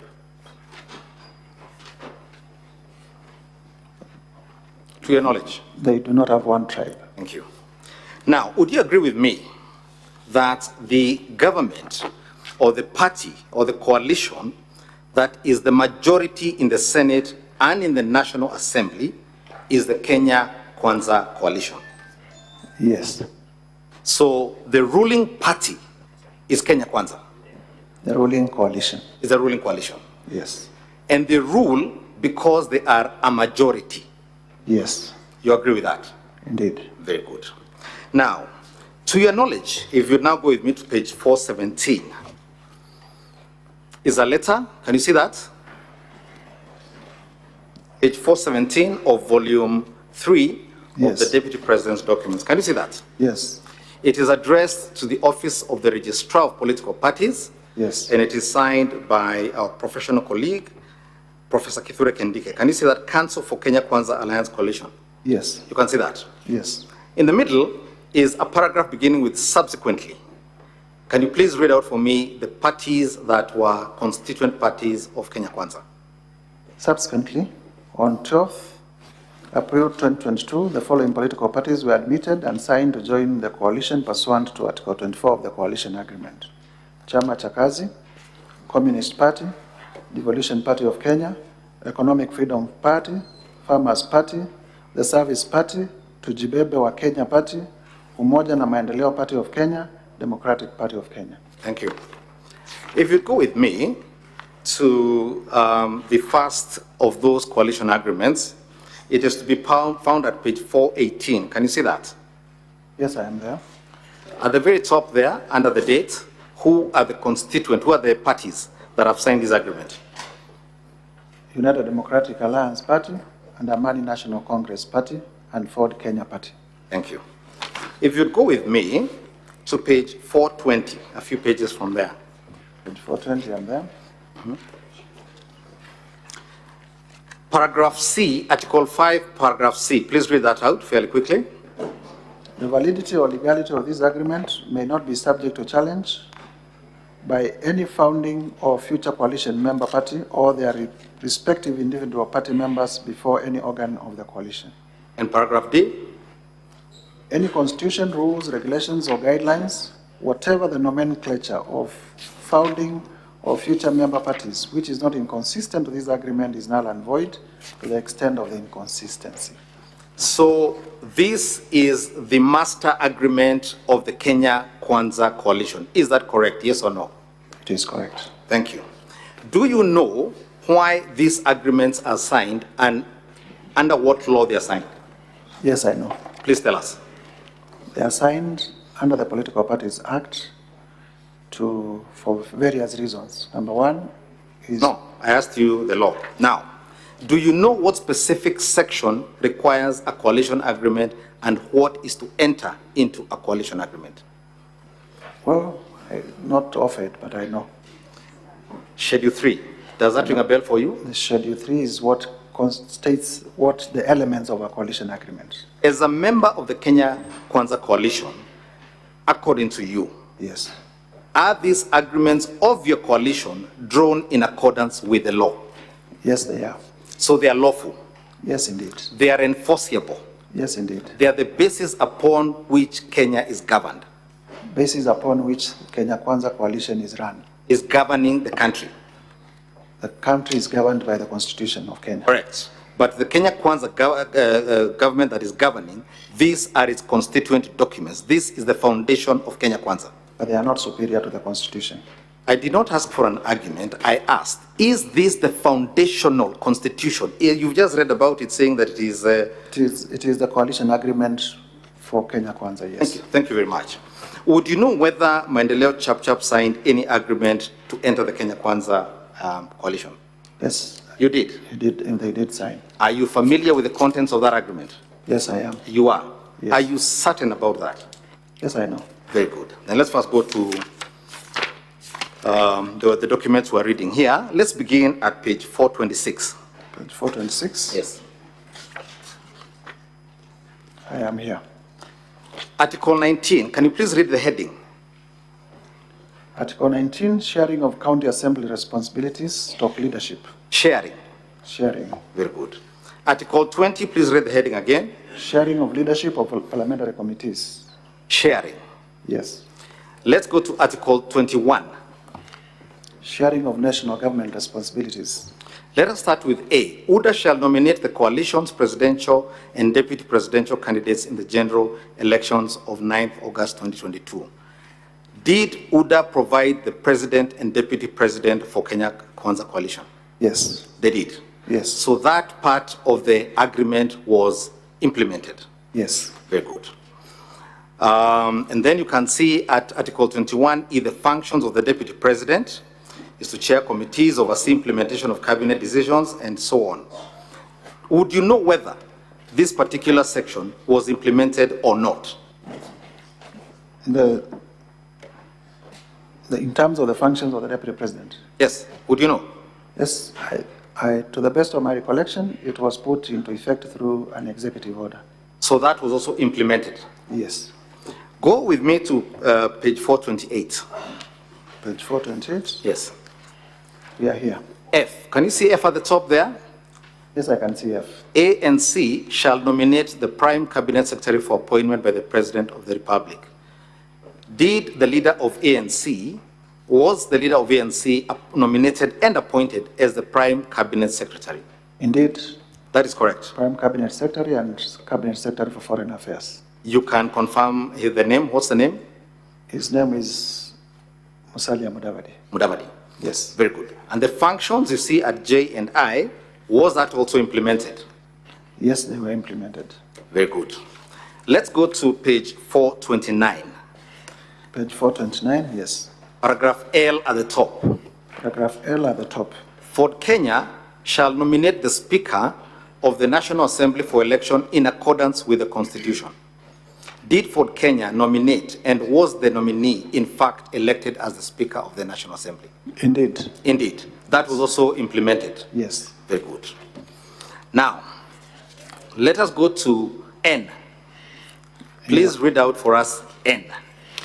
ANC and Ford Kenya shall have 30% share of the positions in the national government, including cabinet secretaries, principal secretaries, ambassadors, high commissioners, heads of diplomatic missions, chairpersons of state corporations, directors of state corporations, and chairpersons and commissioners of constitutional commissions, provided that their foresaid 30% share positions in the national government shall be shared equally between ANC and Ford Kenya. Who would be appointed? By cabinet secretaries appointed by the president, and others through Public Service Commission by way of competitive. Now, but ANC and Ford Kenya were promised 30% share positions in all these positions. Indeed. Is that correct? Yes. Now, they have a 30% share. Yes. So, when you hold shares, what are you called?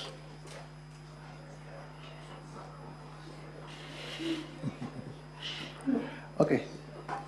In a company, they are called shareholders. I do not know what they are called in a political party. I'm talking about English. When you hold shares, what are you called? Shareholder. Thank you very much. So ANC and Ford Kenya are 30% shareholders in Kenya Kwanza, correct or not? They are 30%. You have just told us when you hold shares, you're a shareholder. Please, Mr. Mutuse, do not fear. Speak the English. Okay, they are 30% shareholders. They are 30% shareholders? Yes. Thank you. Let's answer the questions when you asked. Let's go to Article 22. My apologies. Let's go to Article 22. Please read paragraph, the one that begins with pursuant. Pursuant to the principles of equity, national development, and fair allocation of national resources, the Kenya Kwanza Alliance administration shall endeavor to fulfill the following developmental obligations in the ANC and Ford Kenya strongholds of Western Kenya within the electoral period starting 2022. What are the ANC and Ford Kenya strongholds in Western Kenya? As a member of the coalition, please tell us. Come again. What are the Ford Kenya and ANC strongholds in Western Kenya? Western Kenya? Yeah. Read for us the counties. Oh, you want counties? Of course. That would be the county of Bungoma, the county of Kakamega, the county of Vihiga, the county of... which other one? I am the questioner, you're the motion mover. Please answer. Now, primarily those ones. These are priority projects for one region, correct? Yes. And this is a shareholders agreement, correct? This is a coalition agreement. Coalition agreement. It says shares. You've just told us that here yourself. Because it has a heading. Now, let's read the projects. Go to A. Completion of all existing incomplete or stored bitumen road projects within the aforesaid counties is at 9th August 2020. Let's stop. These are projects for one region, correct or not? Yes. Would you say, as you have alleged here, that by Kenya Kwanza, focusing on one region, certain projects, what you're accusing the Deputy President of saying must be implemented, how does that cause disunity or ethnic strife? As a member of Kenya Kwanza, you're a member, you're the ones who say this. Tell us what you had in mind. This is in promotion of regional inclusivity of all regions in the national development. But we're talking about Western here. Can you please show me in this document where other regions are mentioned? Please go through it quickly. A coalition agreement specific. Please, Mr. Mutuse, answer my question. Is there any other region mentioned by name in this document? There is no other region. Thank you very much. For Kenya, please, in respect Mr. Mutuse, of a please particular region. Focus to my question. Is there any other region? Not in this document. Thank you very much. That was my simple question. Let's go to page 434.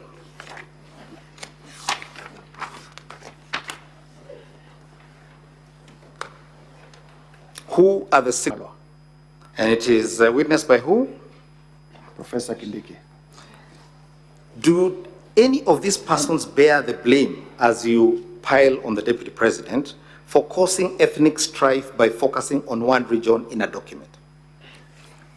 None of them has made pronouncements to similar to. They're in the document. This is an agreement, and it has been implemented.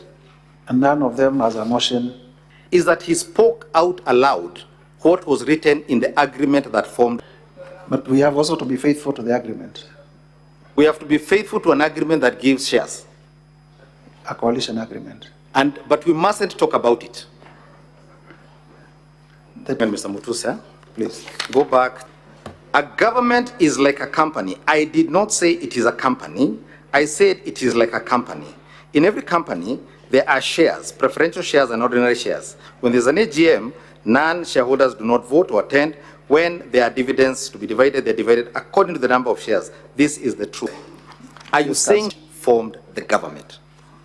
I am not saying that because... All right, let's move on. Let's go to the agreement at page. What is this agreement? Who are the parties to this agreement? Kenya Kwanza Coalition, yes, and the Pamoja African Alliance Party, yes, otherwise abbreviated as PAA. PAA.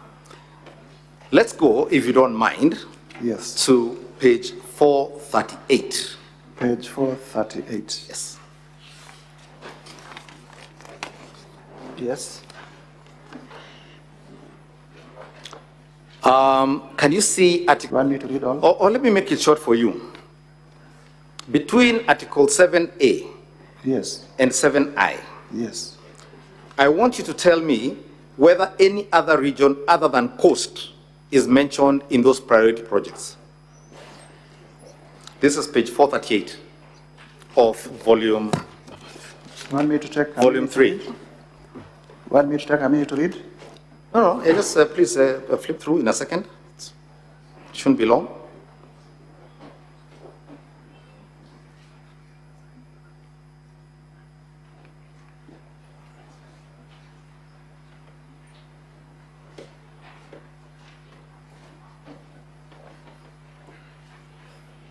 Let me help you. There's none. All of them deal with cost. Can you see that? D is broad. It says involve local communities in the management, benefit sharing of the resources associated with the blue economy. The rest of it is all cost. Well, reverse operational changes that have been carried out in the recent past, whose effect has been to relocate some of the core activities. Well, basically cost, but also with a national, with a national nature. You can read them for yourself, their cost. Now let's go with me to Article 8 at page 439. Page 439, Article 8. 8A. It says that PAA shall nominate a candidate for the Speaker of the Senate. Can you see that? Yes, I can see that. Page 439, paragraph 8A. You can see that? Yes, I can see that. Did the candidate nominated by PAA in fact become the Honorable Speaker of the Senate? Appointment as Principal Secretary in accordance with the applicable law and procedure for appointment. So PAA was allocated one Principal Secretary position as its share of national government. One. Go to paragraph 9C. Yes. Please read 9C.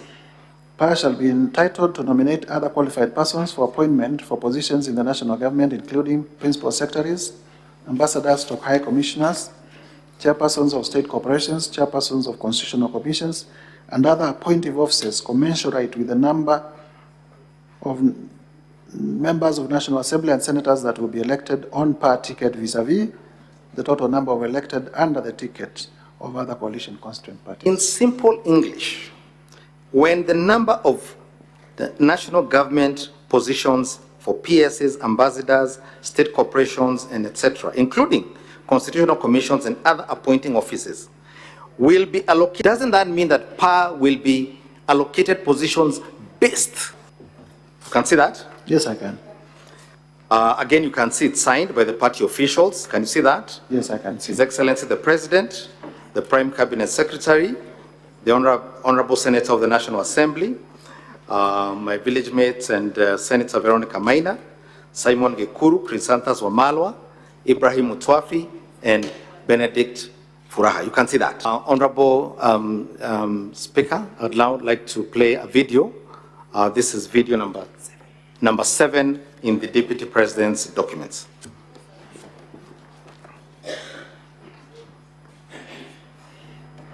Hapa Murang'a mumenipatia waziri ambaye anasimamia fedha yote ya Kenya. Anaitwa Profesa Njuguna Ndung'u. Hapa Murang'a mumenipatia chairman ambaye anakusanya ushuru yote Kenya. Anaitwa Bwana Maura, anatoka hapa Kandara. Na nyinyi watu wa Murang'a, waziri wa maji ndio huyu yuko hapa. Kwa hivyo kama kuna watu shareholders wakubwa wa hii serikali ni watu wa Murang'a. Na hiyo kazi nyingine yote tutahakikisha kwamba inatimia. Stop there. Watu wa Murang'a tumekubaliana. Honorable Mutuse. Council. Who was speaking in that video? The President of the Republic of Kenya, William Ruto. What words did he use? What did he say to the people of Murang'a? That he has appointed many of their locals into his government. Did he say, nyinyi watu wa Murang'a ni shareholders wakubwa wa hii serikali? Yes, he did. He did. Yes. And what, among other things, is one of the primary duties of the Deputy President? To deputize for the President. To assist the President? Yes. When the Deputy President assists the President in talking about shareholders, how does that become an impeachable offense that does not attach to his principal, the President? That is not one of the functions assigned to the President by the Constitution. It is one of the functions in your founding documents. So he's assisting him in that function. It's politics.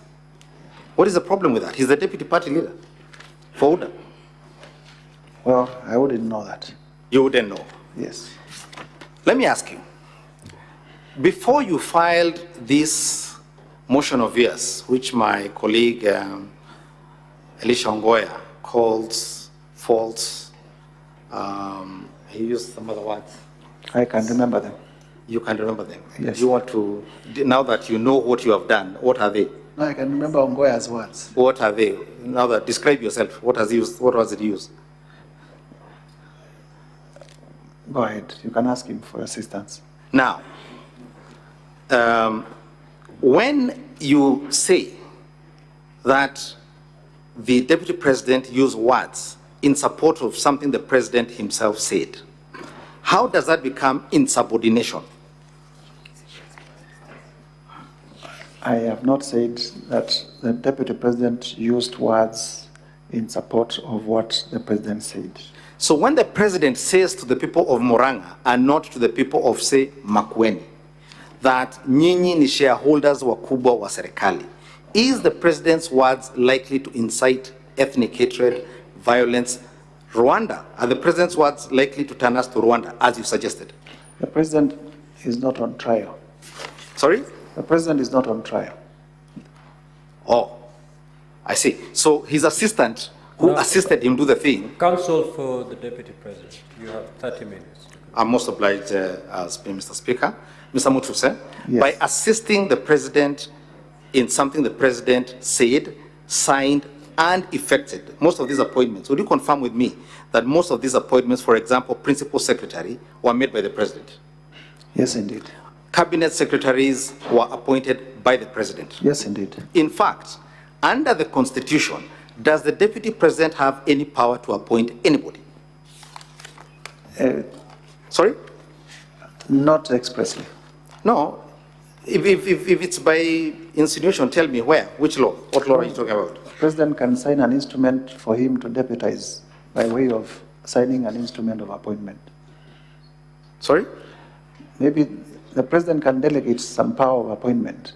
Are you aware of any power delegated in this government? I am not. Is there any you know of? I am not. You're not aware of any? Yes. Okay.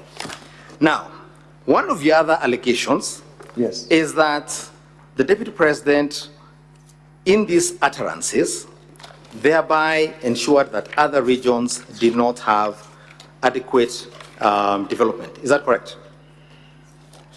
That they have the potential to discriminate. Potential to discriminate. Let me ask you something, and this is a question not just about this allegation, about the companies you said, about all the things you've said here. Yes. Before you filed your motion, yes, did you write to the deputy president to ask him to explain himself? I was not under obligation to do so. You are not? So I did not. I want you to go with me to page 431. Page 431 of volume? Volume 1, the same volume we're reading here. Volume? Volume 3. Page 431. Yes, page 431.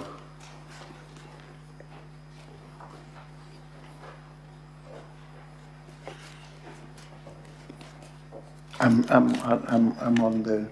on book. You're there, page 431. Page 431, yes. Can you see Article 26? Article 26, yes. Yes. It deals with dispute resolution. Yes. Does Kenya Kwanza have a dispute resolution mechanism? I believe so. Did you attempt to invoke that mechanism? This is not a dispute. This is not a coalition dispute. Okay. So it's not a coalition dispute. I asked this question because I asked you, did you ask the deputy president why he said any of these things? Whether he was acting on presidential instructions or why was he doing it? Did you ask? I did not. You did not ask him? I did not. Did you ask him about these companies you are saying, what he does with them? I did not. You did not. Did you ask him about these companies, these parcels of land? Did you invoke your Article 35 rights to find out the truth? I did not. So you just jumped straight into these allegations with a motion that has animated the whole country with rumors. There is no requirement for me to write to the deputy president to ask for... To verify the facts before filing the motion. I verify them with the necessary organs of the state. What are the necessary organs of the state you verify them with? Registration of companies. Yes. They are able to verify ownership with the business registration services. Yes. And others. All right, let's go to another area now. I want you to go with me to page 497. Page 497 of volume 3. Please go with me to page 497. Go to page 497. Yes. You're with me there? Yes, I am. Page 497, can you read at the top there what it's called? Kenya? Yes. North and Northeastern Development. You can see this is about frameworks for how that area will be developed. But I want you to go with me first and foremost to page 500 and page 501. 500 and 501. Yes. Yes. You can see that? Yes.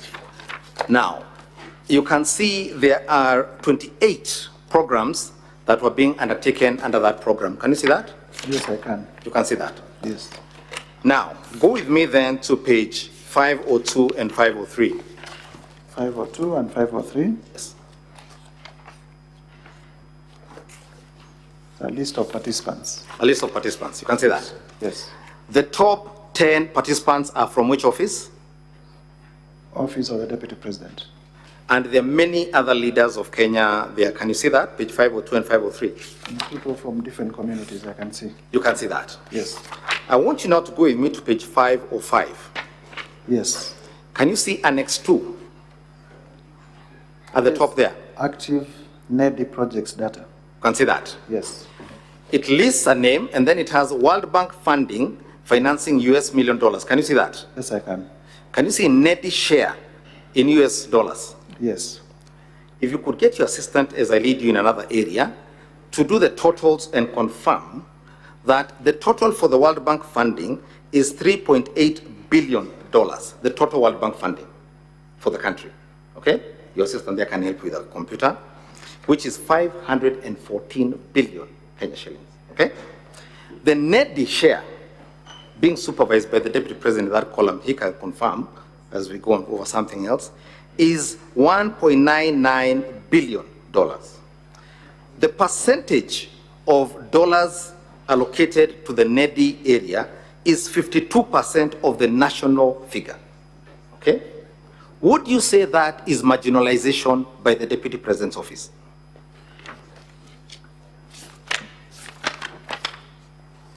This is not a program by the Deputy President. It is a program by the government of Kenya. Fantastic. You raise a very important point. You know, government has no money. Government has taxpayers' money. Indeed. The question is how it uses it. Yes. It borrows money and taxes. Yes. This program is run by the Deputy President's office. Yes. So all I am asking is a program run by the Deputy President where 52% does not go to the region he comes from. Is that likely to cause ethnic hatred? Is that discrimination? That's my question to you. No, it is not. Thank you very much. Go with me now to another area.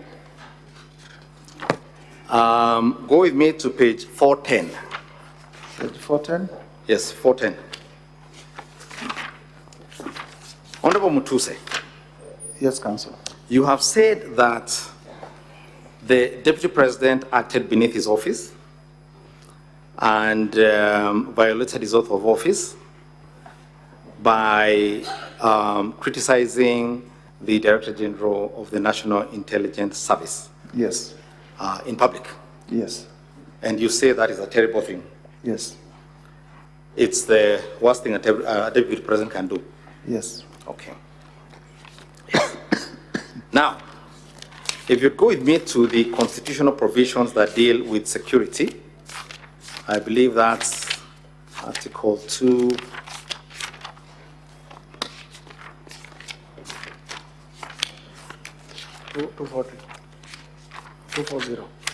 The National Security Agencies. National Security Council. Not the National Security Council. National Security. Article 238. Please read, if you will, Article 239. Do you have the Constitution there with you? I do not have at the moment. I will lend you mine. Please read Article 239, sub-article 3.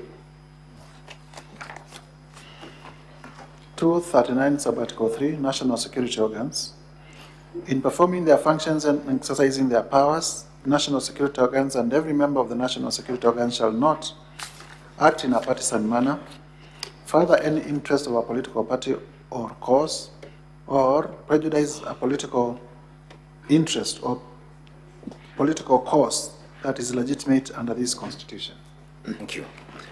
And so if a senior member of any security agency were to, if I could have back my Constitution, if a senior member or any member really of any security agency were to engage in that activity, that would be unconstitutional. Indeed. It would be worthy of criticism. Indeed. Now, Mr. Mutuse, you are a lawyer and a leader in this country.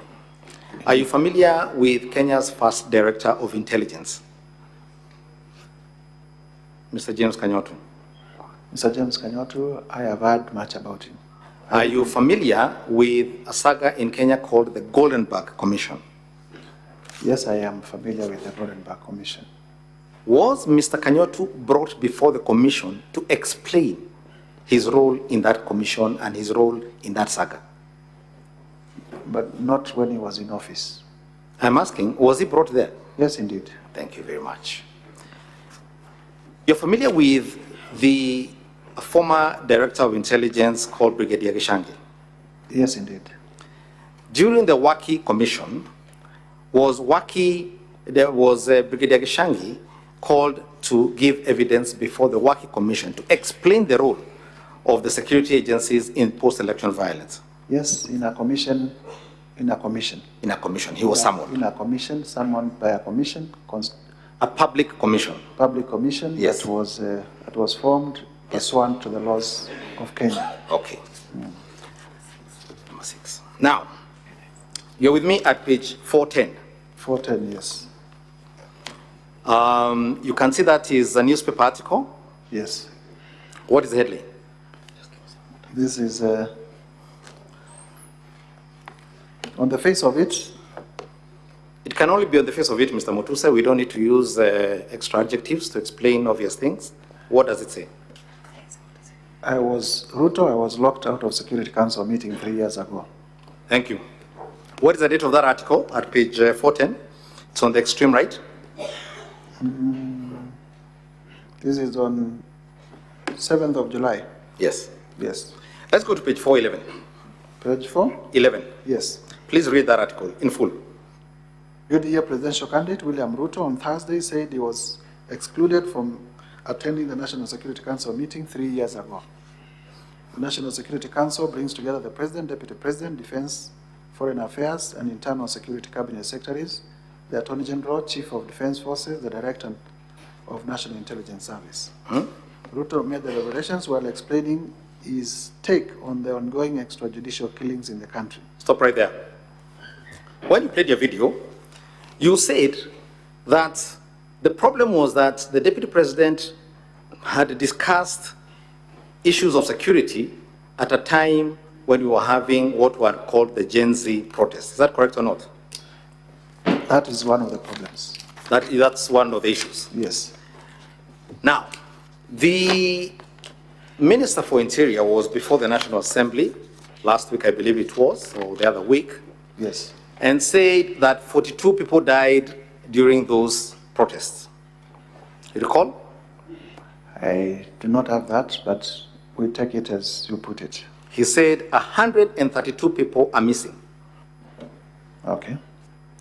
Are you aware that cases have been filed in court, including one where the Inspector General of Police was cited for contempt over allegations that the security agencies were abducting Kenyans? I am aware of the matters in court. Are you aware that during these protests, property of immense value was lost? Yes, I am aware. Did the President of the Republic of Kenya dismiss his entire cabinet as a consequence of those protests? Yes, he did. Yes, he did. Are you aware, as a member of parliament, that the World Bank and the IMF, as early as January 2024, sent a document to the government, a public document available on the website, indicating that the introduction of the reforms in the Finance Bill 2024 would lead to protests? Are you aware of that? I am not aware. Now, if the World Bank and the IMF had warned the government in January 2024 that there would be protests, what should a responsible government have done in the intervening period? The government is not on trial. Rigathi Gachagua is. That is not my question. My question was, what should a responsible government and security agencies have done? I can't tell because I am not part of them. I'm not in the executive. I see. Let's go back to my article at page 411. There is a sentence beginning at the same time. Start there. At page 411, at the same time, the DP also revealed that Director of the National Intelligence Service no longer picks up his calls. This, he said, has made him unable to play a key role in ensuring an end to the judicial killings in the country, as well as the runaway insecurity in some parts of the country. Stop right there. Go to page 412. Page 412. In the middle, there is a sentence beginning with the words, he reiterated. He reiterated that the remarks he made in a campaign rally in Moyale, that he will ensure. Read, finish. That will ensure end to extrajudicial killings. So the Deputy President at the time is criticizing the entire National Security Council and even disclosing, and Kenyans didn't know this, that the Director of National Intelligence no longer picked up his calls, and this is being made at a rally in Moyale. Between that and the Deputy President addressing a national crisis that was foreseen, please explain to me what the difference between those two situations is. There is a huge difference. Number one, he begins by saying he has been locked out of National Security Council meetings. Honorable Rigathi Gachagua has not said that he has been locked from National Security Council meetings. Number two, he goes ahead and says the Director General of the National Intelligence Service no longer picks his calls. Mr. Rigathi Gachagua does not say the Director General of the National Intelligence Service no longer picks his calls. I see, but they're talking about the Director of National Intelligence. And our case is that... And they're discussing things the public don't know yet, correct? Yes or no, Mr. Mutuse? The context is... No, yes or no, Mr. Mutuse? It's distinguishable. Very, yes, very distinct. yes or no? The context is very different. Very good. Now, you say that at this speech, the Deputy President revealed secrets. What specific secrets did he reveal?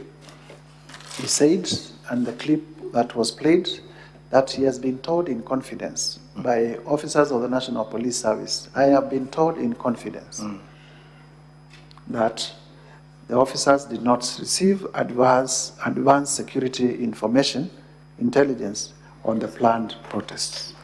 And this is subject to the Official Secrets Act.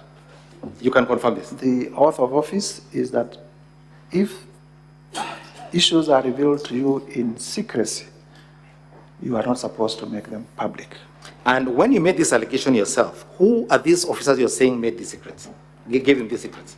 The Deputy President, in the clip that we played, from his own mouth, says, I have received confidential information from officers of the National Police Service. Let us play for you a video here, Honorable Speaker, video number 6. We have the most incompetent Inspector General of Police, I think, in the world. The most incompetent in the whole world. His incompetence may not necessarily play out when things are working, but when things get to a head and you need some decisions to be made, I can tell you for sure, the gentleman we have as an IG cannot make any decision. The second one.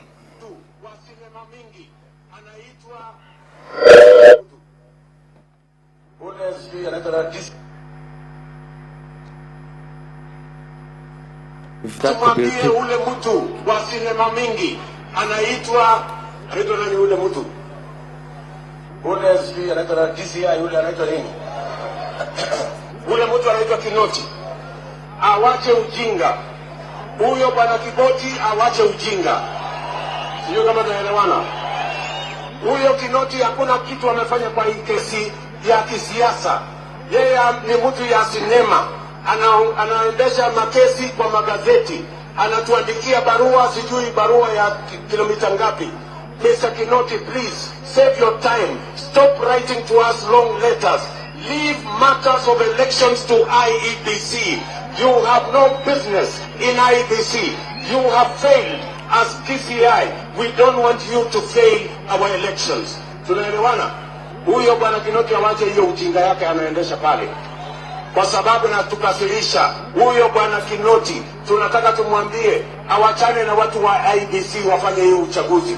Alipatiwa kazi. You can stop there. Yes. Do you recall in the 2 years the Deputy President has been in office? Yes. Where he called any public servant in the security sector awache ujinga? I don't recall. Not one. But I also know. I'm asking us, I just asked you a simple question. This was on a campaign trail. I just asked a simple question. So you don't recall any? I don't recall. Yes. Do you recall him ever speaking in that tone to any officer? I don't recall. Thank you very much. And there is no motion. I'll hand over this, Honorable Speaker, to my colleague, Mr. Victor Swanya Ogeto.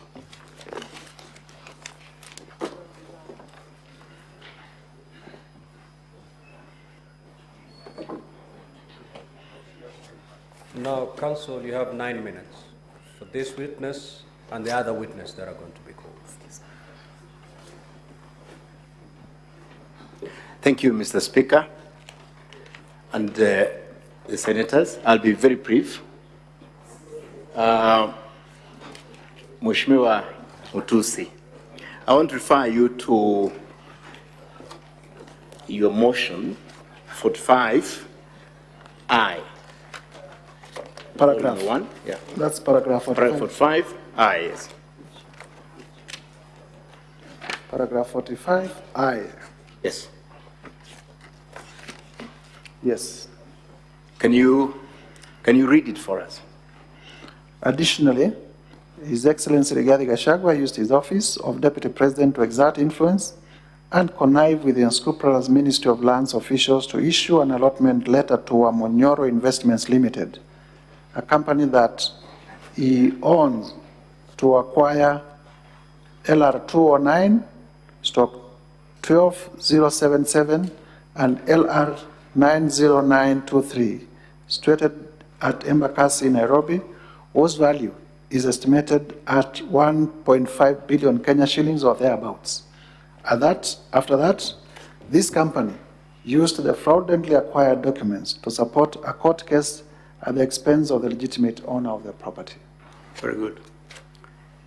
In your allegation, you have alleged that the Deputy President connived with unscrupulous officials of the ministry. Have you placed any evidence to this House or anywhere in the bundles naming those officials? I did not place, but as far as I can remember, there is information that came through public participation. Please, because of time, I think I want you to answer yes or no, so that you can proceed. Have you placed any evidence? In my motion, no, but No. in the, No, in thank the you. documents containing Thank you. the public participation, Thank you, yes. thank you, Ms. Mutusi. Now,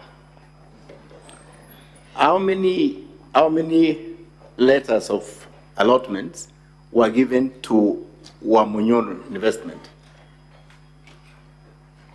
I do not know. You don't know? Yes. Okay. Have you placed to this House any letter of allotment as evidence? I haven't. You have not. Okay. I want to refer you to 107, that's volume 3, 107. Volume 3? Of your documents, 107. Just a minute.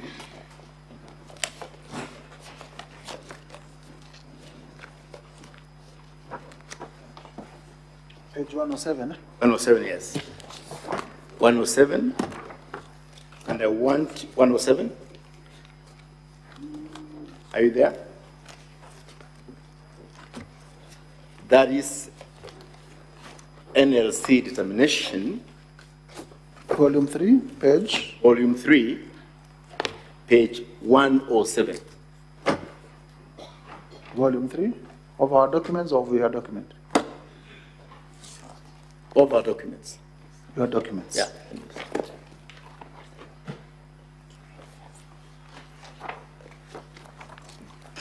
Yes, I can see a letter from the National Land Commission. Yeah.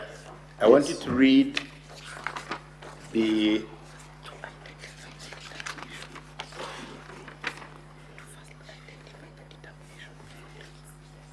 So, do you identify this determination? Yes, I do. It's from who? This is from the National Land Commission, signed by the then chair, Professor Mohamed Swazuri, PhD, OGW, Chairman, National Land Commission. When was it signed? It was signed on the 24th day. I presume this 3 means March of 2016. 2016. Yes. At that time, was the Deputy President in office? No, he was not in office. He was not in office. Yes. Okay. Okay, so you will have not influenced the ministry officials to give an allotment, true? Not as Deputy President. Not as Deputy President. Very well. I want also to refer you to, before I refer you to the judgment on that matter, I want you to read the determination of the Commission, which is in the last page, just last paragraph. Can you read it? The Commission, having listened to both parties and scrutinized the evidence adduced before it, hereby directs as follows. The lease held by Munyoro Investments Limited, LR number 209-12077, IR number 90923, is upheld, subject to adoption by plenary. Is upheld. Subject to. But is upheld. Subject to. We read it in whole. Subject to. Very well. Adoption by plenary. Very well. But the determination of NLC have already determined. It is upheld, subject to adoption by plenary. Very well. So let me refer you to. Let me refer you to the judgment of that's ELC case number E242 of 2022, which is page 116. Page 116. Yes. Yes. I want you to go to the judgment of the judge. That's 177. 170? 177. 177. Yeah, 177, but I want you to look at 176. 176? Yeah. Yes. 176, paragraph 440, right? I. Can you read paragraph 440 I?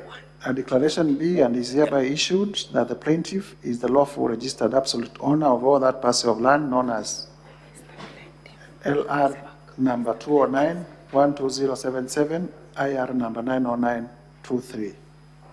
Who is the plaintiff? Who is the plaintiff? Munyoro Investments. Munyoro Investment. Okay. And therefore, the judge has determined who is the rightful owner of that property, right? That's right? Yes, the judge has determined. Okay.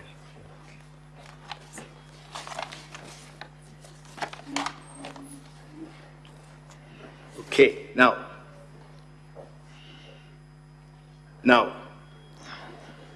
do you want the Senate to further arbitrate on this, on the ownership of this property after that? Is that your position? Indeed. Our claim is that, as you have referred us. Is that your position? Yes.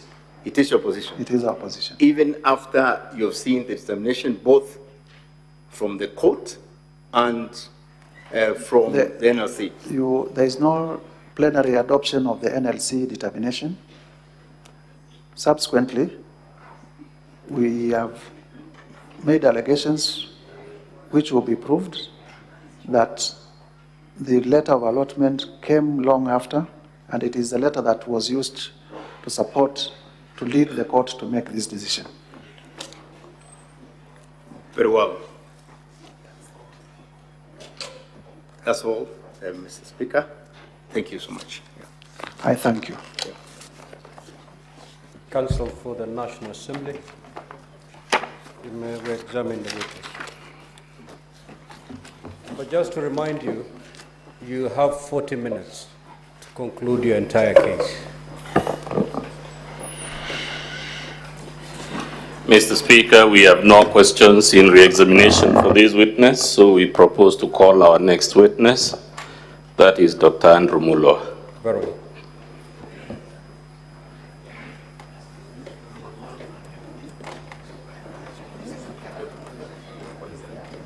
Now, if the clock can be frozen while we call him, please. Yes, Counsel, before you call your next witness, the honorable senators may want to seek for clarification from the witness, so I will allow them to do that. When they're done, then you can usher in your second witness. Much obliged, Mr. Speaker. Now, honorable senators, you have 2 minutes to do that. And we are going to do that. I'm going to allocate 20 minutes for that exercise.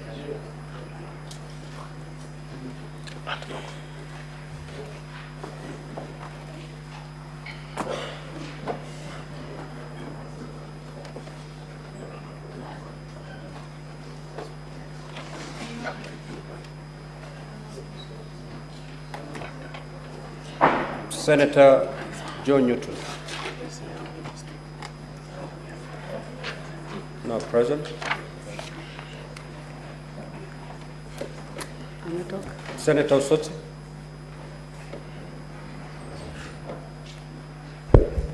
Thank you, Mr. Speaker. Mr. Speaker, I have 2 clarifications.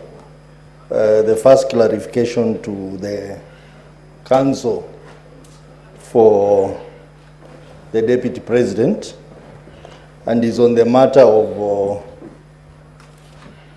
the first charge on the issue of shareholding.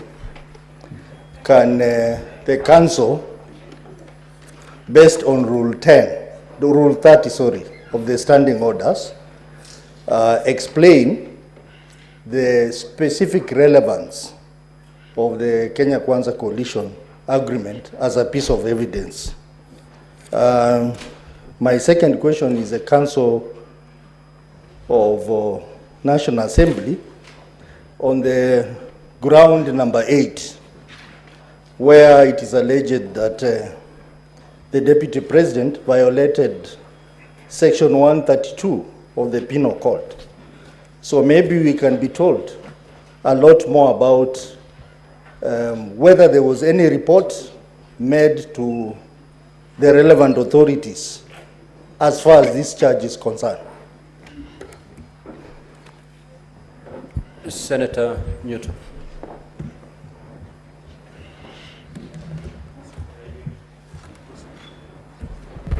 Thank you, Mr. Speaker. I rise to seek some clarifications from the Honorable Mutuse.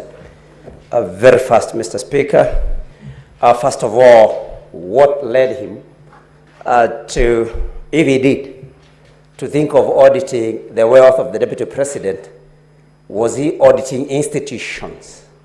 And if he was auditing the presidency, would he kindly tell us also about the wealth of the President? Number 2, Mr. Speaker, who did this particular motion for Honorable Mutuse?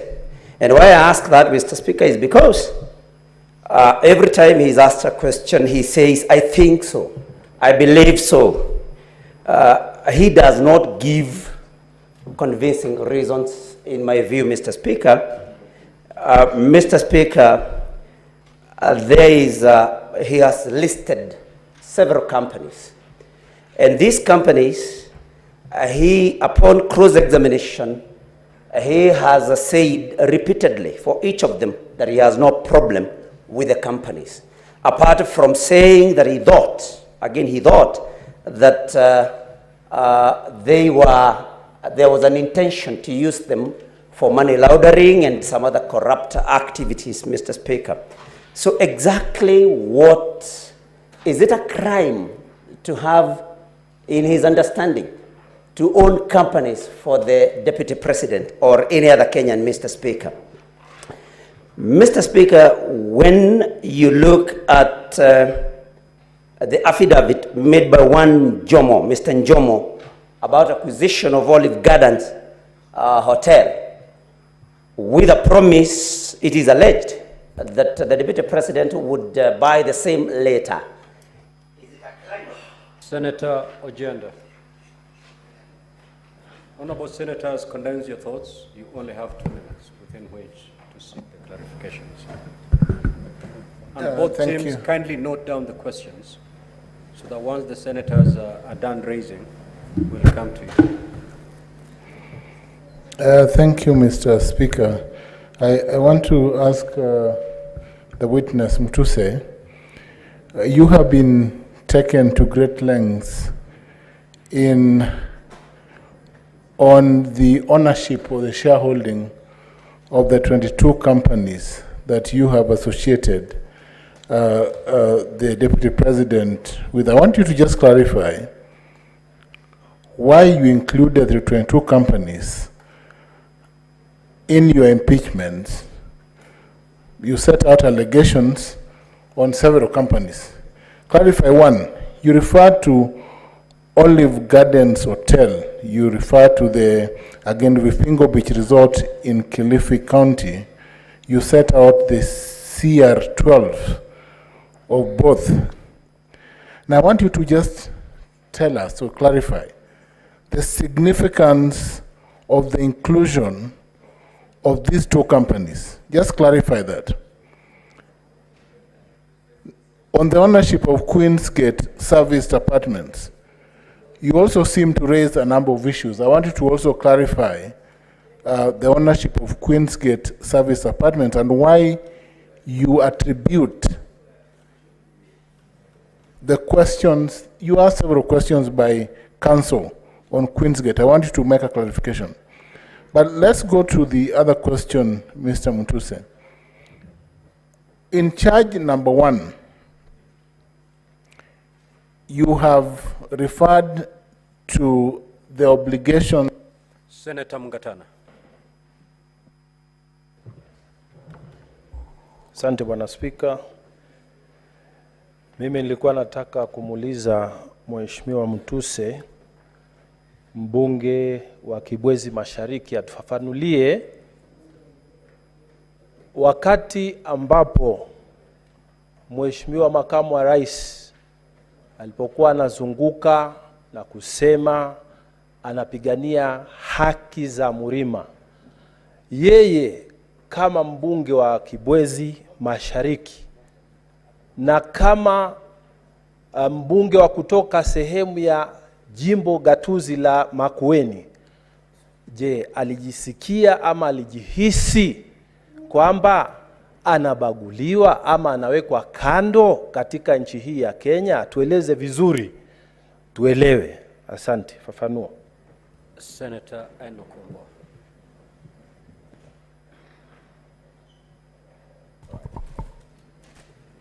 Thank you, Mr. Speaker. Mr. Speaker, I will have two clarifications to seek from Mheshimiwa Mutuse, but because my leader, Senator Governor James Orengo, opened this session with the verse from the Bible, I will also read one from the Bible. The book of Exodus, chapter 23, verse 1. You shall not spread a false report. You shall not join hands with a wicked man to be a malicious witness. That is the Bible. Mr. Mutuse, I want to know from Mr. Mutuse, one, is this impeachment motion really and truly your motion? I ask that question, Mr. Speaker, because on all accounts, the witness is unable to prove anything. Is this your motion, or are you called to just sign a motion, then to come and defend it here? Secondly, in the oath of office for the Deputy President, it is required of him to diligently serve the people of the Republic of Kenya in the office of the Deputy President of the Republic of Kenya. The people that reside in the Mount Kenya region are Kenyans. What is so wrong with the Deputy President, a state officer, in defending people from a region in this country and then coming to defend other people in Nairobi and other people in other regions? What is so wrong? What is impeachable about that defense? I thank the Speaker. Senator Veronica.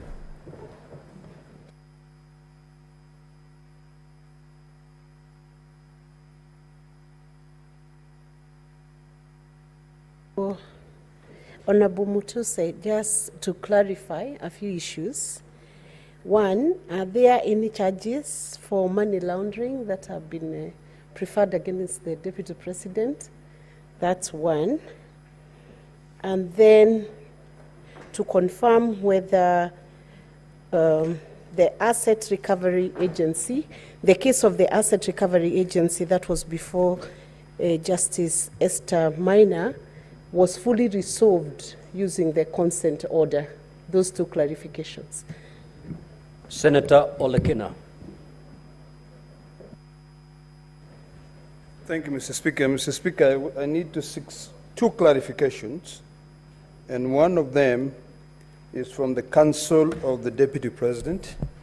This is in regards to the allegation on ground 4 in terms of the consent that was reached upon for the 200 million. I heard that there was a consent after the Deputy President filed an appeal of the case, which I believe the judgment still stands. Do we have that consent? And in what circumstances led to that consent being agreed upon and the money returned, the 200 million shillings returned to the Deputy President, yet the High Court had already determined that that money were proceeds of corruption? Was it threats? Number two, I'd like to seek some clarification on the concept of shareholding. Is a coalition agreement a company? Is Kenya government a company? Because I was still not very clear about those two issues. Because we've been invited to interpret the coalition agreement of Kenya Kwanza. Yet, every time, based on the evidence presented, all I could hear is the Deputy President talking about people. So are people now part of the coalition agreement? And is the coalition agreement a company, or is it a coalition agreement registered with the Register of Political Parties? Senator Meth.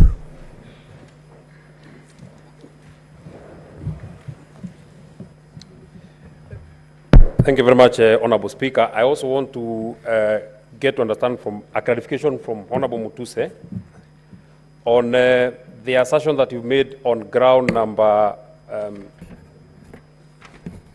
on this accusation that you say that His Excellency Rigathi Gachagua acquired a dairy farm in Nyandarua County, whether there is any evidence in record that he has a dairy farm in Nyandarua, either the title number of the land or even the, a photograph. I've seen you put photograph of hotels, either a photograph of cows or whatever you'd have in record. Number two, I would also want to know from the Honorable Mwengi Mutuse, on this matter that you say the people of Kenya feel that they have been left out, whether there is any evidence in record of people who have complained to the National Cohesion and Integration Commission, complaining against the conduct of the Deputy President in as far as the issues that you've raised. Finally, there is one property of the estate of Rigathi Gachagua that is referred to as Kuruwitu, and I think you have adduced the list of the directors. In your submissions, you said that the only one person who is an executor and is a beneficiary would be Deputy President Rigathi Gachagua. In that will, did you see that part of the people who are beneficiaries are the executors? So one of the three, or all the three executors are also beneficiaries. And in the regards to what you have adduced in the Kuruwitu property, it is actually one of the executors, not the Deputy President, who actually bought that particular property. Senator Christella Sige. Thank you so much, Speaker. I'm very, very glad that the Bible has been cited, because I have a couple of verses of my own I would like to also start my contribution with. I take it to Proverbs 17, which I just read yesterday, in fact, Speaker, which say in 14 and 15. 14 says, starting a quarrel is like breaching a dam, so drop the matter before a dispute breaks out. 15, acquitting the guilty and condemning the innocent, the Lord detests them both. And I'd like to maybe insert, instead of the Lord, I would like to insert the Senate, detests them both, and we have a very upward hill task. My question goes to the witness. In his motion, He has used the Oxford Advanced Dictionary to define gross misconduct. I was just curious to find out why the Oxford Dictionary and not maybe a relevant Kenyan law that defines, if he has one, or perhaps Black's Law Dictionary, which I know all legal counsels also rely upon. Thank you. Senator Gataya, more fire. Speaker, I want to seek clarification from the council for the Deputy President. I have seen the photos and utterances for His Excellency the President. I need to get the relationship between what is before us and the President for this matter. So can you please explain what is the relationship between what he has paraded for the President and what is before us as a House? Senator Karungo.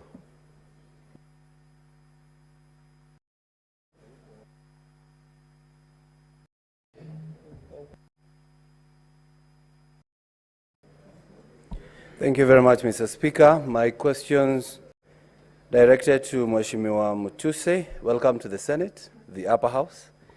And my question is, you said the Deputy President is tribal because he spoke Kikuyu in Nairobi. Are you aware of Article 7 of the Constitution that says the state should promote local languages? Are you also aware of Article 27 that says no one should be discriminated on the language they speak? Are you also aware of Article 44 of the Constitution that says that every person has the right to use the language of their choice? But again, would you make the same complaint if we spoke in sign language? The next question is, the Deputy President has been talking about shares in government, serikali, which we have been shown that the shareholding and the shares were signed by the government officials who are in government.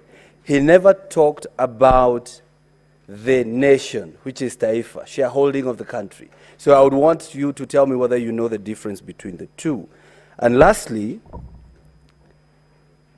you have given us a lot of documents, even bank statements, and even payment vouchers.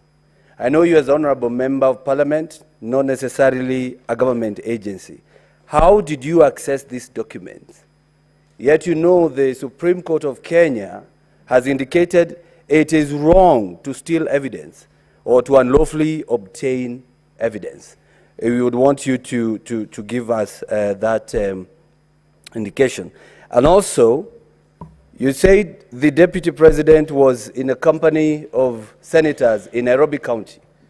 I was actually one of them. Kindly refer to Article 96 of the Constitution. Senator Moses Kajwang. Mr. Speaker, my clarification is on paragraph 47 on the charge sheet. The National Assembly alleges that the Deputy President has several proxy companies, and one of them is Agrobrick Investment Limited. In paragraph 48, the National Assembly alleges that Bhavika Nathalal Hirani is a proxy of His Excellency Rigathi Gachagua. Could the National Assembly provide some evidence, because ground 7 is framed as serious reasons to believe that the Deputy President has committed a crime? Could there be some evidence to convince the House that there could be reasons to believe so? Finally, on paragraph 74, the National Assembly alleges that the Deputy President has openly sabotaged the state's efforts in agriculture.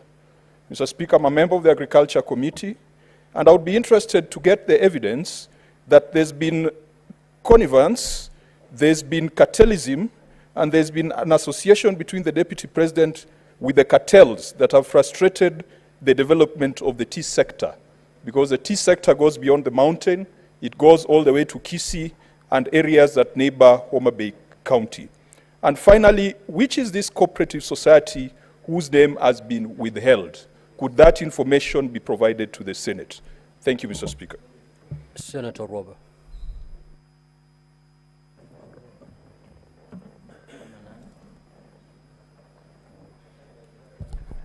Thank you, Mr. Speaker. My clarification is to His Excellency, the Deputy President, on the issue of the property of the deceased. My question is, does the deceased have any children? Are they of sound mind? And because it appears as though they are not involved in any of the management of the estate of the deceased, and that is the big question, and possibly a clarity that we would like to have from you. Thank you. Senator Okongo. Thank you, Mr. Speaker. I want to seek clarification on what is at page 15, paragraph 41. There is the allegation being made that in the past 2 years, His Excellency the President has amassed a humongous property portfolio estimated at 5.2 billion. I was trying to follow your answers during cross-examination, and I don't know whether you were trying to drop this allegation or if you want to still maintain it. I want you to give a proper clarification that links the person against whom you brought the motion, that is the Deputy President, with that allegation of 5.2 billion. I didn't quite see you make a clear clarification in support of that allegation. If you could kindly clarify for me. Thank you. Senator Murango. Asante sana Mstahiki Speaker. Ningetaka kumuuliza Mheshimiwa Mutuse kwa sababu kampuni nyingi ambazo ameorodhesha pale kama ushahidi kwamba ni za watoto wake naibu wa rais Rigathi Gachagua. Wewe kwa sababu umesema umefanya kazi kama wakili, lazima ulikuwa unafanya kazi kupitia kampuni. Ilikuwa ni kwa ajili ya ulaghai ukiwa na bambako? Kama wale watoto ambao umeorodhesha pale wote walitengeneza kampuni ili kulaghai pesa kupitisha zile kampuni. Swali langu la pili ni kwamba katika stakabadhi ambazo zimeletwa pale zinaonyesha kwamba waliokuwa wanafaa kupata mgao wa shares katika kampuni, kuna wale walikuwa wanafaa kupata 30%, na ile miradi ilikuwa inafaa kwenda Western Kenya, haikuwa imeorodheshwa kunja Nairobi mahali pengine popote. Unasikia kwamba ulikuwa umegatuliwa kwa sababu umetoka Makueni na ile miradi haikuwa inakuja Makueni. Asante sana Mr. Speaker. Senator Sifuna.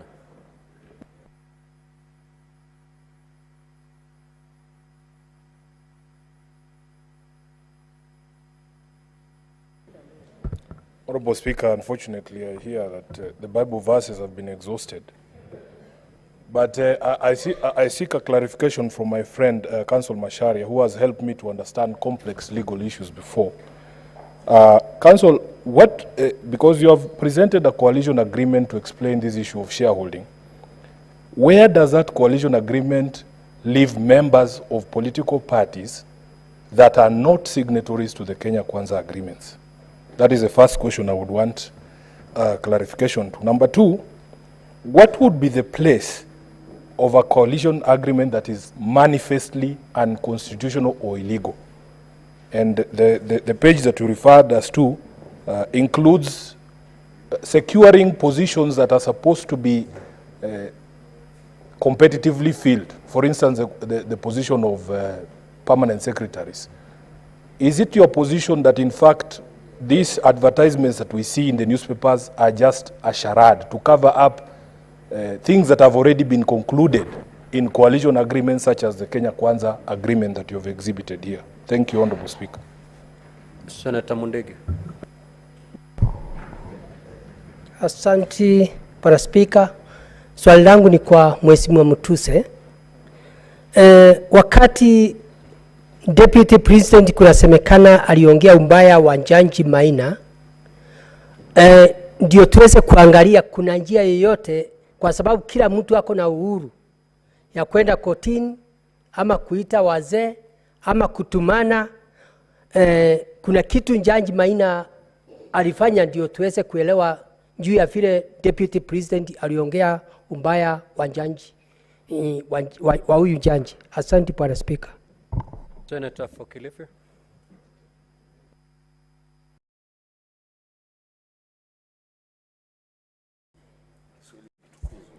Asante Mstahiki Spika. Mstahiki Spika, niko na swala kwa kutaka kufafanuliwa na wakili wa naibu rais. Katika kosa la kwanza lile ambalo lilikuwa limeandikwa, gross violation, iko katika kipengele cha 15 katika hii particulars of allegations, kinasema kwamba mimi mnajua msimamo wangu ya kwamba watoto wakiwa wengi, kuna wale kwanza wa kuangaliwa, si mnajua? Alafu anaendelea kuongea kwamba chakula iko jikoni karibu kuiva, watoto ni wengi, chakula ni kidogo, iko na watoto ya nyumbani na iko na watoto wa jirani, iko namna hiyo. Nataka afafanue Kiswahili hichi kinamaanisha nini kutoka kwa huyo client wake. Asante Bwana Speaker. Now, honorable senators, allow the parties to respond to those clarifications, starting with the team from the National Assembly, and then we move to the team from the Deputy President. Proceed. Thank you, Mr. Speaker. If I may, the Honorable Senator Ososi had no question directed to me. Senator Nyutu, what led me to audit the wealth of the Deputy President? I'm just doing my work as a Member of Parliament under Article 94 and 95 of the Constitution. Part of my work is to oversight state officers. The Deputy President is one such state officer. I set myself to draft and present an impeachment motion, and I needed to support that impeachment motion with information. Nothing else. Why didn't I also audit the President? I was not intending to bring an impeachment motion against the President. If in future another member wants to bring an impeachment motion against the President, I believe they will be at liberty to also do their work in the manner they deem. Who did this particular motion? Yours truly speaking before you, Mwengi Mutuse, the Member of Parliament for Kibwezi West, did the particular motion. You have listed several companies. Yes, indeed, you have listed several companies. And just to clarify, there are those companies that I was led by advocates for His Excellency Rigathi Gachagua, and I said we have no problem with them. But also, there are companies that we have issues with, and we have stated the companies that we have issues with. And you would know, because you have handled impeachment motions in the past, that just because we do not have an issue with one particular company does not mean that those that have been proved also fall with it. But also importantly, why we listed these companies is also to demonstrate character. Character in the sense that if you have one company that is a construction company, then why do you have 3 others that are dormant? Why don't you use just that one that is a construction company to do your construction work? So it was also to demonstrate a web, an intricate web of activity to hide and conceal. And that's why we listed those companies. The affidavit of Jomo, it did not complete because it was time barred, so I do not know what to respond because he just began mentioning about the affidavit of Jomo. Senator Professor Ojiambo, Senator for Kisumu, shareholding of the 22 companies. Yes, we have appended the CR12s for the 22 companies to show that His Excellency the Deputy President has been owning what we are calling special purpose vehicles in the name of companies, either by himself or by his children or other proxies, as part of a character of a web, which is also consistent with the Esther Minor decision, and you can see those companies listed in the Esther Minor decision that are not consistent with the normal way of doing business. Because in the normal way of doing business, you would imagine if, for example, Safaricom, that is a telecommunication company, also under it had another 20 other telecommunication companies. For what purpose? You would, ordinarily a business person would concentrate on one company, it succeeds.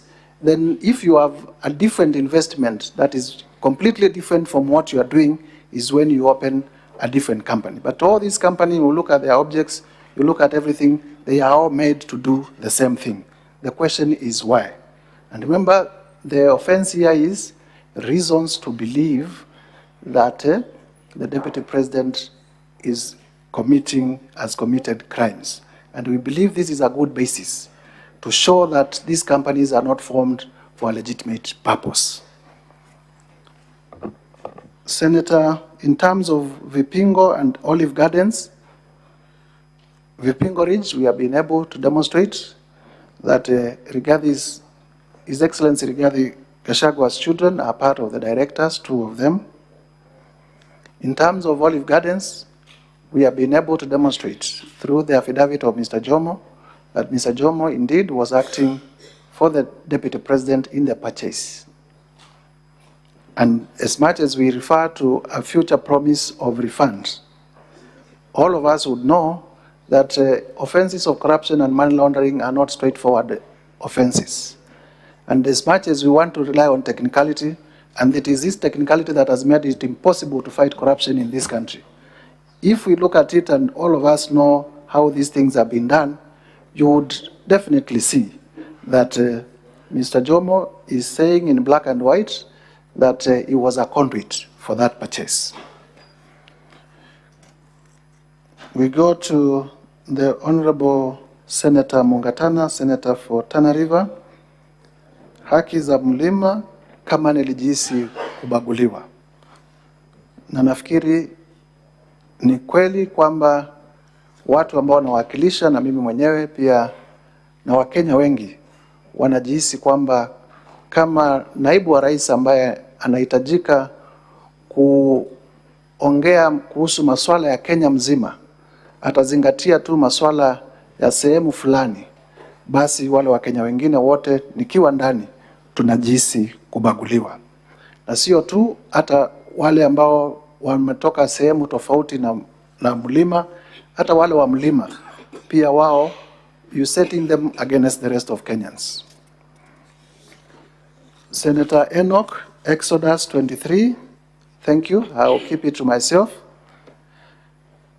But I am not participating in any conspiracy against anyone. I am just doing my civic duty as a citizen of the Republic of Kenya and exercising my mandate as a member of the National Assembly, which is a constitutional mandate. I believe senators here also have done in the past, and even now and in the future, they will also bring issues in line with their mandate, in line with their responsibilities as citizens of the Republic of Kenya.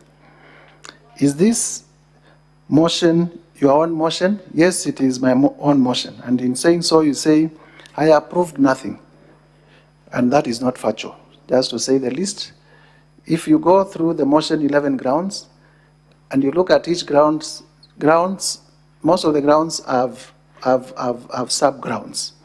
And you will see we have given clear evidence in many, many of them.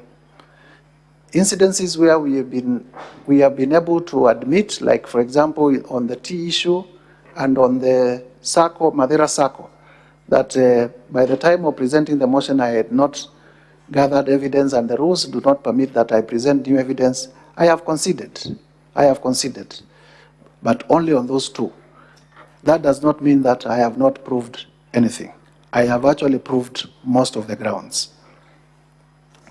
So I would be urging my senator for Kitui to also be fair to my case and find that even if only one ground is proved, to also vote for the approval. Because one of the videos that are presented before this House is a speech by the Deputy President at AIC Kitui, Two more minutes. Which I believe the senator represents.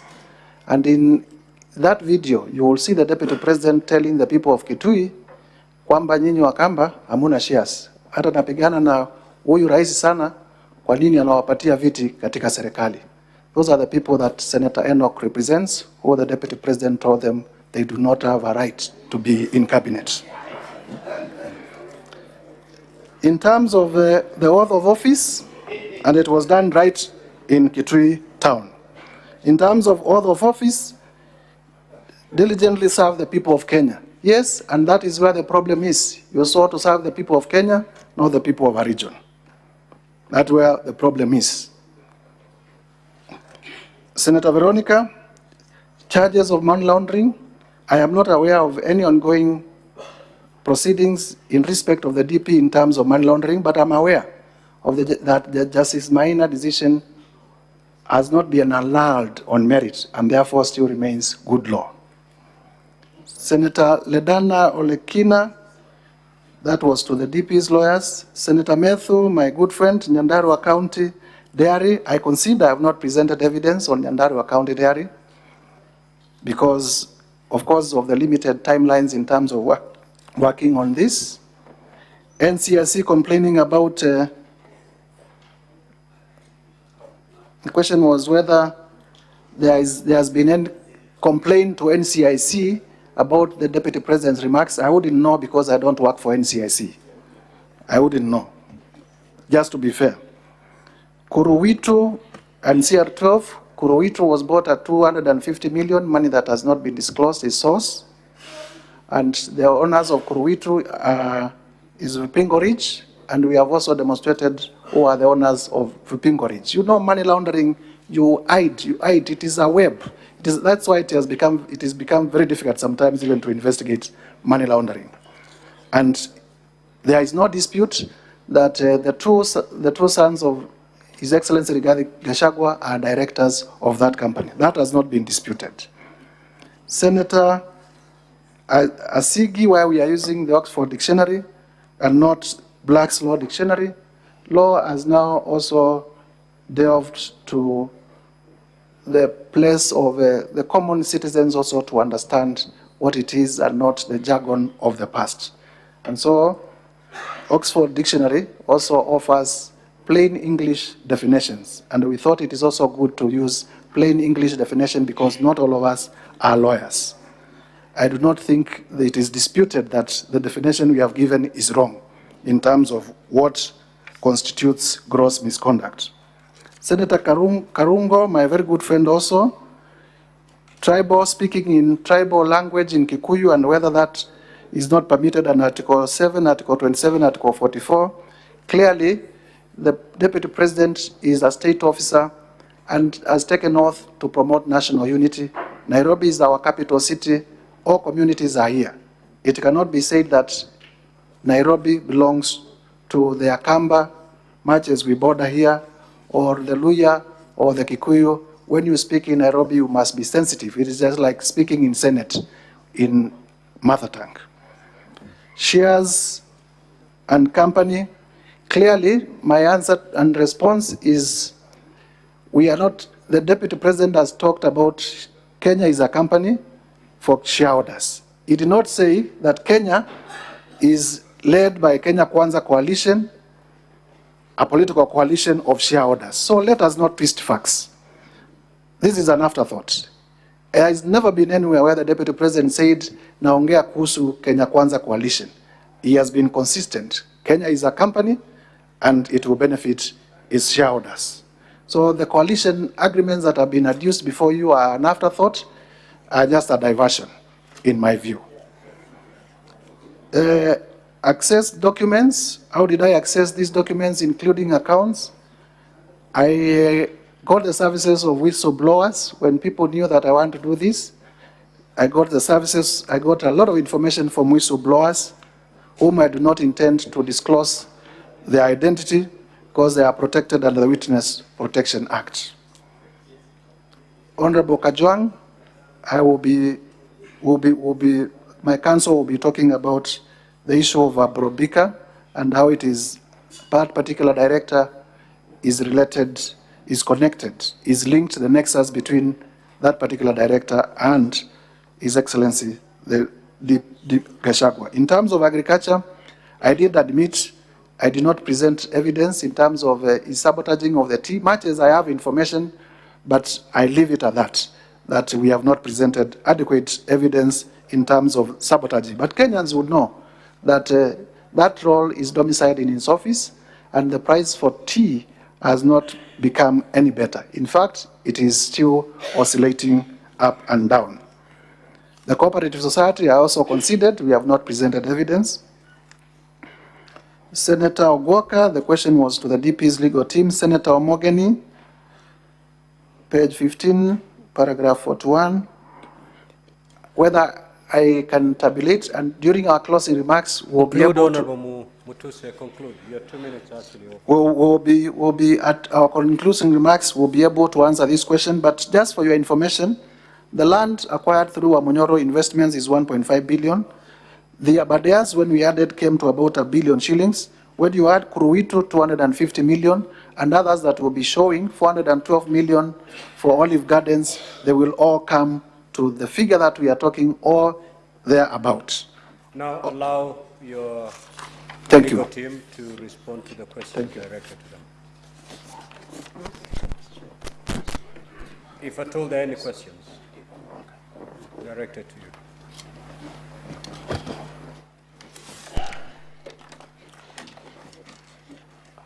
Mr. Speaker, I believe the question was about whether there has been a complaint with regard to Ground 8, any report to the relevant authorities.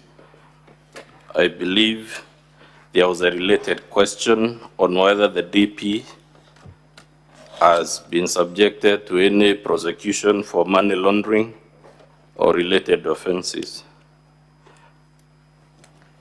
We are not aware of any complaint under Section 132 of the Penal Code to the police or any other relevant authority. Equally, we are not aware of any prosecution that the DP has been subjected to, but in our opening and closing, we'll be showing you it is immaterial whether there has been such a complaint, whether there has been such a prosecution, because when we get there, we'll be showing you the Supreme Court has said times without number, the Court of Appeal has said times without number, that impeachment is about political hygiene, it is about political responsibility, it is not about whether there is criminal liability or whether there is civil liability. And we'll be hoping we can persuade with lots of humility that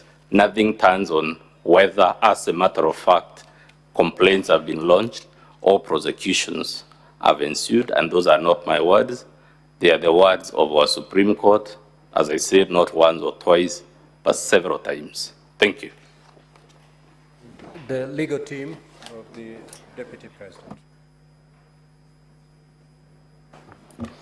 Thank you very much, Mr. Speaker. I will speak to the questions on the shareholder question.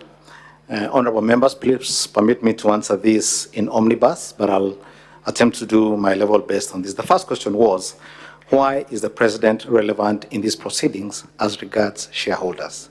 He's relevant in two capacities, three actually. Number one, under the Constitution, the Deputy President assists the President. And so when the President tells the people of Murang'a and elsewhere that they're the biggest shareholders of government, when he signs a contract that founds the government, the Deputy President is bound to assist the President in moving that shareholder issue. That's number one. The Article 73, Subarticle 2, Subarticle C, Roman numeral 1, talks about honesty being a foundation principle for leadership. It is well known, I think I can say it here, my client, the Deputy President, is known as the truthful man. It is pursuant to this that he is truthful. Number 3, a contract and covenants in a contract must be performed if indeed any government, any contractor worthy of their name, worthy of their signature is to be believed in the future. The President, the party leaders all signed these contracts with the intention that they should be complied with.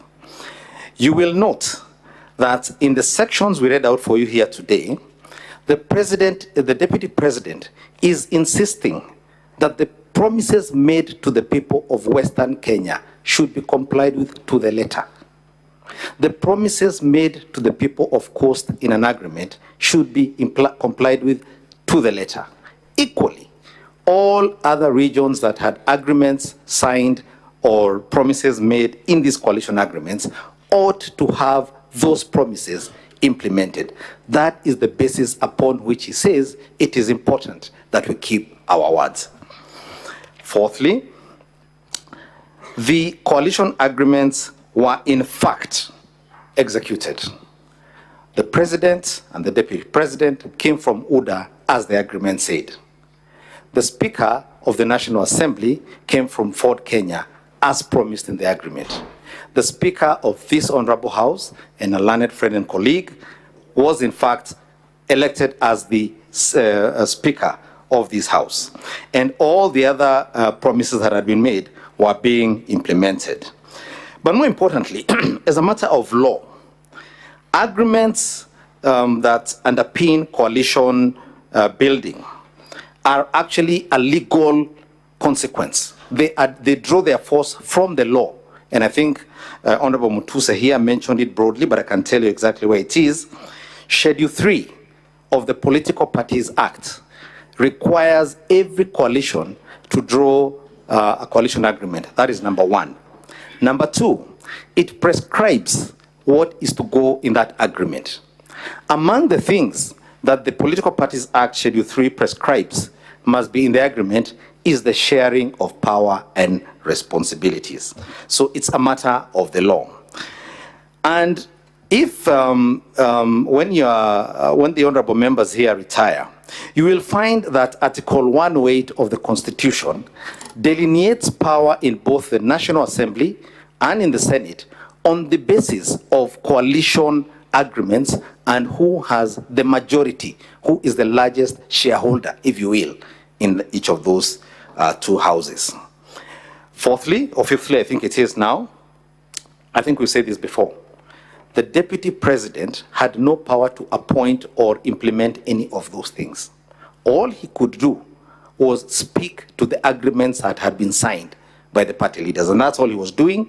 He was expressing what was in the agreements and saying we ought to keep our word, we ought to do what we promised in these documents which we filed at the Registrar of Political Parties. Sixthly, in the statements that were read to you in the videos, there are two things to note. Number 1, the Deputy President is talking about government. He's very clear. He doesn't say the nation. He doesn't say the national cake. He doesn't say resources. He says, just to read for you one example, at page 6 of 85, a government is like a company, government. He's not talking about resources, he's talking about government, and that's all it was. It is important for members to remember, to recall, that these provisions of the law I am sharing with you here followed the famous, or should I say infamous, NAC MOU, which became very litigious. I had the privilege of participating in that case. The famous NAC MOU was set aside because it had no anchoring in law. That was corrected, and that is what these agreements are about. Seventhly, And I think I'll combine this with, although I'll come back to that later, but the Deputy President, in the videos, when you listen to them correctly, says the President needs to work with people who believe in his policy, who believe in his manifesto, who will implement what he had in mind when he campaigned on a specific platform. That's all he's saying. And it's very simple. If you don't believe in my policies, if you don't believe in my manifesto, how are you going to be the one I appoint to implement that? It wasn't about tribes. It was about manifesto, it was about policy, it was about specific issues set out in agreements. Now, political rhetoric might use certain words. Politicians use all manner of words. The party I represented in the last election was called Mganga many times in the campaign trail. But we know he's not a Mganga, you know? So, but it's political talk. Number 8, these agreements were not limited to Kenya Kwanza, as I said, because they're part of the law. The government that preceded Kenya Kwanza, Jubilee, had similar agreements deposited with the Registrar of Political Parties. Azimio la Umoja, One Kenya, had a similar agreement. It's only that they never got to power, but they had a similar agreement. And the reason for this is that even internationally, these agreements are known as power-sharing agreements. There's no magic to it. That's what elections are about the division of power. That's what it is about. And because of that, these agreements, in fact, do the opposite of what Honorable Mutuse is saying they did. He says they cause disunity. In fact, they are a source of unity when the diverse sectors of the Kenyan society can get together. For example, Kenya Kwanza, I think, had 16 or so parties. Azimio had 25. The different characteristics of Kenyan society are captured in all those parties. That's what coalition building is all about. And it not only works at national level, even at the devolved level, we have what are called negotiated democracy agreements, like these ones, which take into account clans and that sort of thing. Now, my learned friend, my good and learned friend, Mr. Sifuna, asked a question about what happens to the others who are not mentioned in these agreements. We have a practical example. Members of his party, ODM, are now in government. The party, the contracts left room for accommodation. My good friend,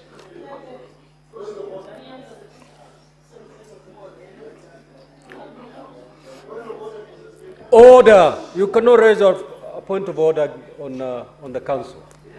You cannot. Council, you have 3 minutes to conclude. Thank you. I just wanted to set the point that the agreements were dynamic, that politics is dynamic, that these things have a way of settling themselves, and they do. The next point I wish to say, I cannot say, I think he asked me the question about, for example, the constitution requiring PSs and others to be advertised. I cannot speak to how Kenya Kwanza intended to implement that, but like I've demonstrated, it was implemented. They found a way to do it. I don't know how they did it, but we're just speaking to what they did. Honorable Stuart Mazayo asked a question about Chakula Kikiva. You will note that a lot of the videos that were played here today were made in Nandi or in Kericho. There was a very specific reason for that, and the Deputy President himself will be addressing that question today. The only other thing I can tell you about those videos is that whenever the Deputy President raises that question, either in Nandi or in Kericho, he is cheered wildly. It is a very popular issue in those two counties. Finally, I think to a question that was asked about how Honorable Mutuse and others would feel, even regions that did not overwhelmingly vote for Kenya Kwanza, including, for example, Machakos, Makueni, and Kitui, actually got 2 cabinet secretaries in the cabinet in the fullness of time. And so no one was actually discriminated against. This was not about tribes. I think the confusion has been brought about by Mutuse's motion. This was about sharing of government and those who believed in the policies of this government. I hope I have attempted to address all the questions you have raised. Conclude by responding to Senator Olekina's Yes. consent issue. Sorry, Your Consent Senator. issue. If you could remind me the question, I'm sorry. The consent. Oh, it's. The consent is being addressed by my good and learned friend, Very Mr. well, Elisha very well. Boya. Yes, Council.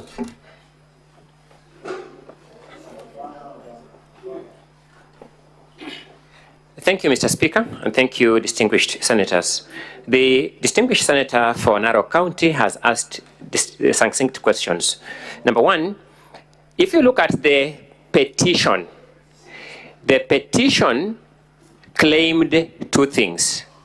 That number one, the Deputy Chief Justice has no respect for the judiciary, which is why he made the allegations that he made against Justice Esther Maina. And number two, that the Deputy President, my apologies, lied when he said he was going to file a complaint before the JSC. So you respond to the motion as presented. Now, to respond to that, there was no necessity to file this consent because the consent does not address itself to the claim by the DP that is going to file a complaint against the judge. What then happened, distinguished senator, is that the witness came here and then began taking this court through the judgment of Maina. Now it's altering the claim as presented in the motion, which is why we had now to take him through the issue of the consent. Now that addresses, and so we have not presented the consent before this Senate because the motion as framed did not require the consent to respond to it. But having said that, my learned colleague, the mover of the motion, makes a false statement that a consent does not determine the merits of the matter. In fact, a consent determines the merits of the matter. When you enter a consent and say that the judgment that was rendered by the trial court, you are entering a consent to state a different state of affairs. You are actually vacating that judgment. The trial court had taken the money in question from the DP to the Asset Recovery Agency. The consent took the money from the Asset Recovery Agency back to the DP. That is the substance of the matter. So, the argument by the mover of the motion before you that a consent does not settle the matter on the merits is law upside down.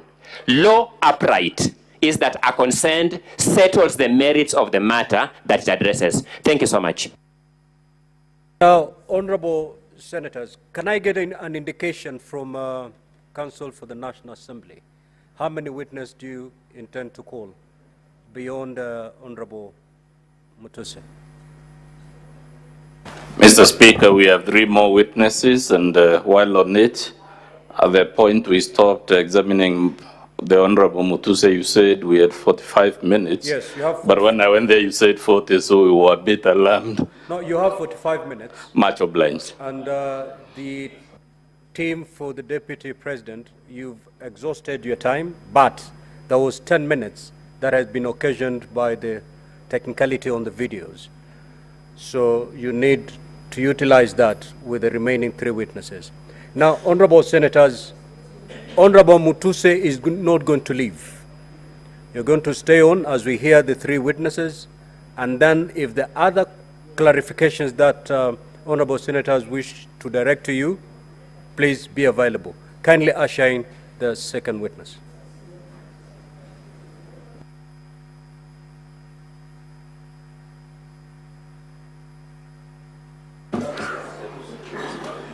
Mheshimiwa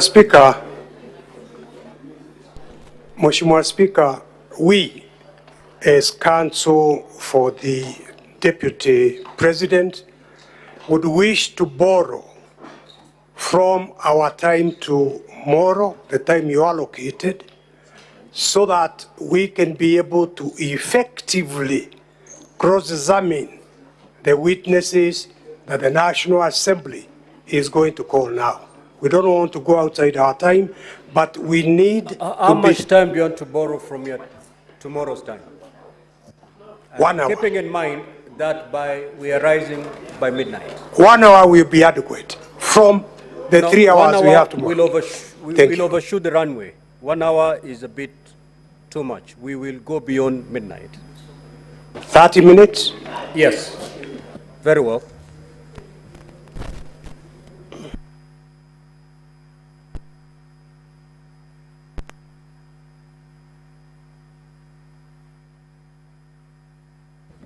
Quickly swear in the witness.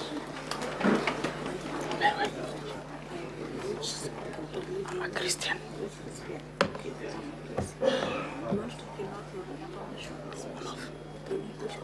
English.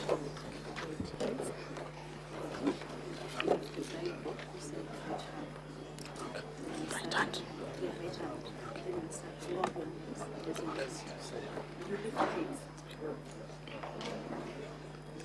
I, Dr. Andrew Mulwa, do solemnly swear that the evidence that I shall give before the Senate in respect of the matters before the Senate shall be the truth, the whole truth, and nothing but the truth, so help me God.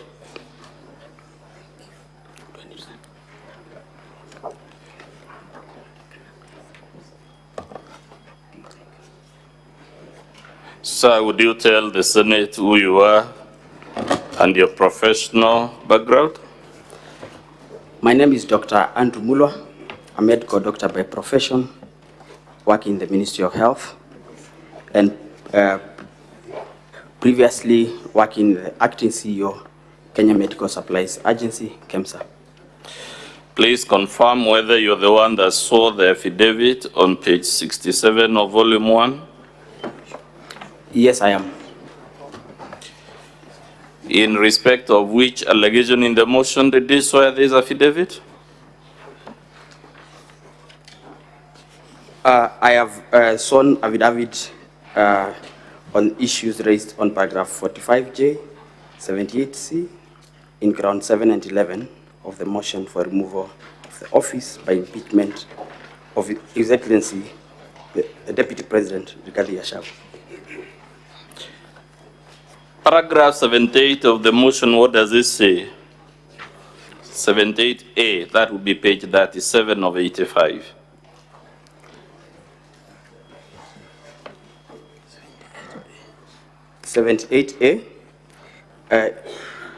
To illustrate, His Excellency Rigathi Gachagua bullied Kenya Medical Supplies Agency officials into awarding a tender for the supply of mosquito nets to Crystal Limited, his proxy company. Crystal Limited had submitted, he had written a fake bid document with the sole intention to fraudulently acquire public property. Dr. Mulwa, did Crystal submit a tender in this procurement for the mosquito nets? Crystal did not submit a tender for this procurement, but was the local agent for a company called Shabika Impex Limited, which submitted bids, and part of the local documents, like the pesticide control board certificates, were actually submitted by Crystal in the tender document. So Crystal was actually the one submitting the bids? There was a reference of Crystal in some of the local documents that the bidder had to submit. I want to refer you to volume 8A of the Assembly's document, page 18 of 19.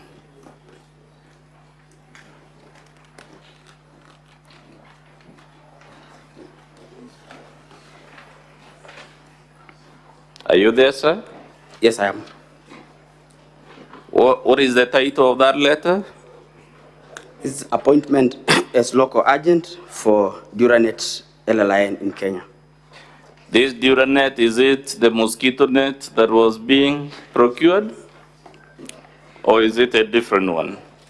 Duranet was a company that initially used to do that which changed to Shobika.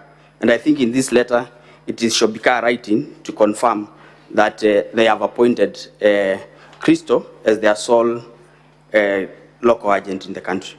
What does it say in the second paragraph? We are pleased to appoint Crystal Kenya Limited at State House Avenue, Liaison House, 3rd floor, of PO Box given in Nairobi, Kenya, as our exclusive agents in Kenya for promotion, marketing, and sales of Duranet long-lasting insecticide nets manufactured by Shopika Impex. Page 17 of that document, what does the second paragraph say? There was a change of ownership for Duranet LL9. Read it loud. And there is change of ownership for Duranet LLIN, which is alpha cypermethrin 0.55%, WW registration number PCB CR0189.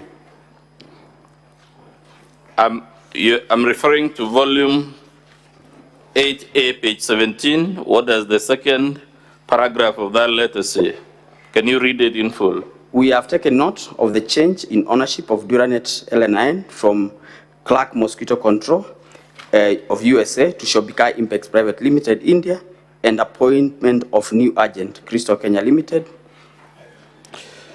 The documents we have so far read in volume 8A, sir, do they show a link between Shopika and Crystal Limited? Yes. Is Crystal Limited, to the best of your knowledge, connected to the Deputy President? From my affidavit, I did not know initially that there was a connection. Yes. But through a phone call from His Excellency the Deputy President and conversations between myself and his son. We'll come to those phone calls and conversations, but for now, I was able to establish that there is a connection. There is a connection. Let's go to page 10 of 19 of volume 8A. Who has authored that letter?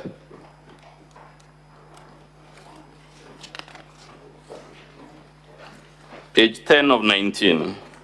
Page 10 of 19 is a letter from Ethics and Corruption Commission to myself as the acting CEO, dated 21st of August 2023. Is this a body that would authoritatively speak to matters of corruption in public procurement? Yes, it is. Is it authorized to investigate such matters? To the best of my knowledge, yes. Now, this letter, what was the letter asking you to do at page 10 of 19? The letter was giving recommendations for administrative action against procurement officers, Cosmas Rotich, Anton Chege, and Corin Mugo, who are officers working in KEMSA and participated in the procurement of the mosquito nets. Towards the bottom of that letter, Roman 1, what does the Ethics and Anti-Corruption Commission tell you? It says, and I read, Mr. Speaker, sir, the Technical Evaluation Committee, here abbreviated TEC, recommended the award of tender to Shopika Impex Private Limited, yet their bid was paginated in pencil and what was not sequentially paginated contrary to instructions to tenderers, clause 20.3, which provided documents to be paginated using indelible ink and marked sequentially. Does that paragraph you just read show there was corruption or wrongdoing of any type in processing this tender? It does, Honorable Speaker. And who was benefiting from this manipulation of the tender? Shopika. Is that the same company that the Deputy President's company, Crystal, is the local agent? Yes. Given those series of events, would it be fair for anyone to suggest the Deputy President did not have a hand in the procurement irregularities for this tender? I think I would say Shopika, yes, was irregularly being recommended for award of a tender without meeting the set criteria. Would you say it's just coincidental, sir, that a company connected to the deputy president was awarded a 3.7 billion tender? I was not in KEMSA at the time, and I would imagine that KEMSA being a procurement entity whose core function is to procure, yes, the technical teams would have proper understanding of procurement procedures and therefore would not make such, would not recommend award of a tender to a company where they are glaring failure to meet the criteria. Given the contents of your affidavit and the phone calls will come to from the deputy president at this sense, would it be fair for anyone to suggest this matter in page 10 was just another coincidence, that the company irregularly awarded the tender was one connected to the deputy president? I don't think it would be. You don't think it would be fair? Don't think it would be a coincidence. It is not a coincidence. In your estimation, sir, would a fair-minded person faced with the facts you have so far taken us through think it was a coincidence that a company linked to the deputy president of the republic was irregularly awarded a tender for 3.7 billion? The Speaker, honorable senators, I think having had the advantage of interacting with the documents that are before us, I think I would say from the record, the bid bond that is being referred here was delivered as a mail and not as part of the tender document. Page 8 of 19 of still volume 8A, towards the bottom, Roman 1 again, does it show yet another irregularity involving this Schabika Impex, the company linked to the deputy president? Which page, Council? That would be page 8 of 19, Roman 1 towards the bottom. Does it disclose another procurement irregularity besides the one we saw on the other page? Here it says, and this is the letter from Ethics and Corruption Commission, that the Director Procurement interacted with the bid security for Schabika Impex Private Limited on the 24th of February 2023, prior to the tender opening date, which was on the 10th of March 2023, contrary to tender instructions for tenderers number 21.3. Please confirm whether the deputy president in his public address on the 7th confirmed to the Republic that he placed phone calls to you with regard to this tender. Yes, he did, and in my affidavit, I have as well alluded to the same, that he called me to follow up on the release of the bid board. Do the duties of the Deputy President of the Republic extend to placing calls on junior government officers about tenders? To the best of my knowledge, no. But did the Deputy President also admit in that public address that his son equally called you? Yes, he did. Are those the phone calls alluded to in paragraph 4 of your affidavit? Yes. You have also said, besides the phone calls, the son of the Deputy President sent you WhatsApp messages. Have you annexed any of those WhatsApp messages? Yes, I have, in my affidavit, page 70 of 85. In those affidavits, in that page 70, who is the person indicated as sending you the message? Dr. Ikini Rigathi. Who does he say he is contacting you on behalf of? He tells me that he's contacting me. He asked me to contact him when possible. There is a document for His Excellency that he's trying to collect. Was this document in your possession?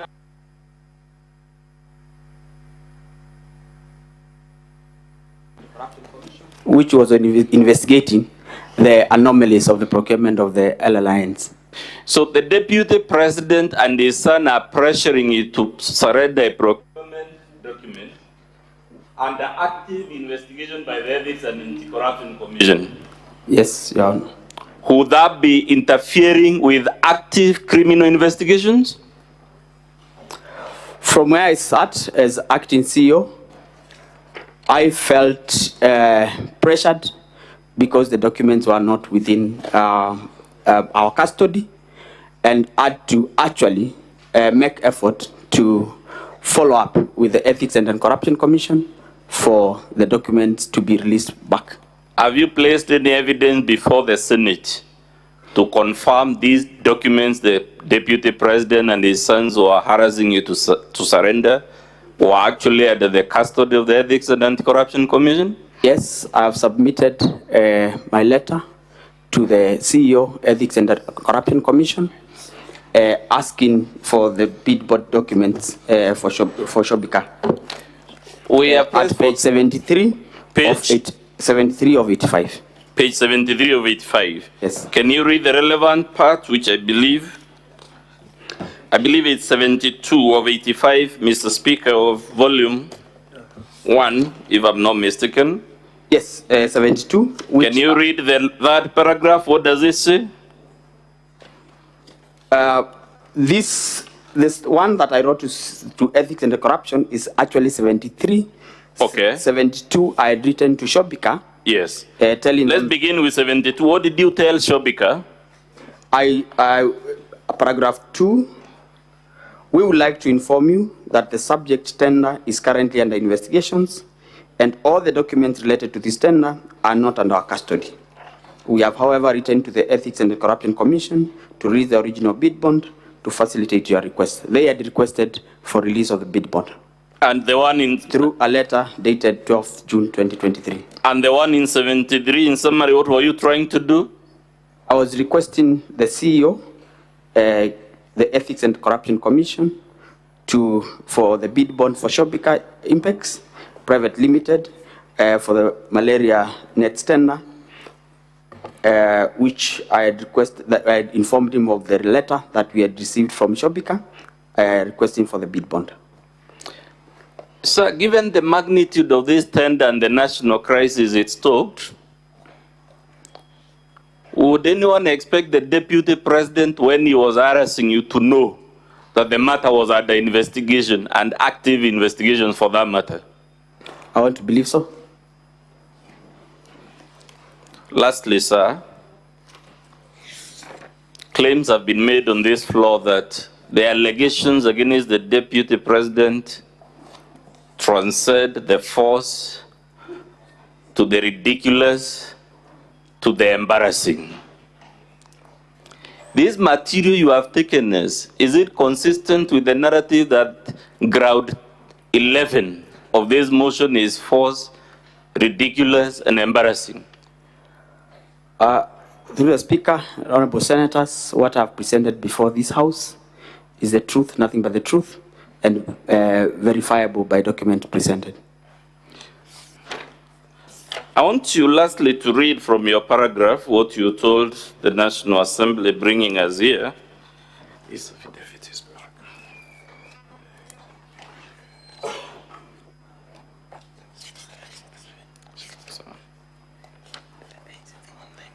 Can you read paragraph 6 of your affidavit, sir?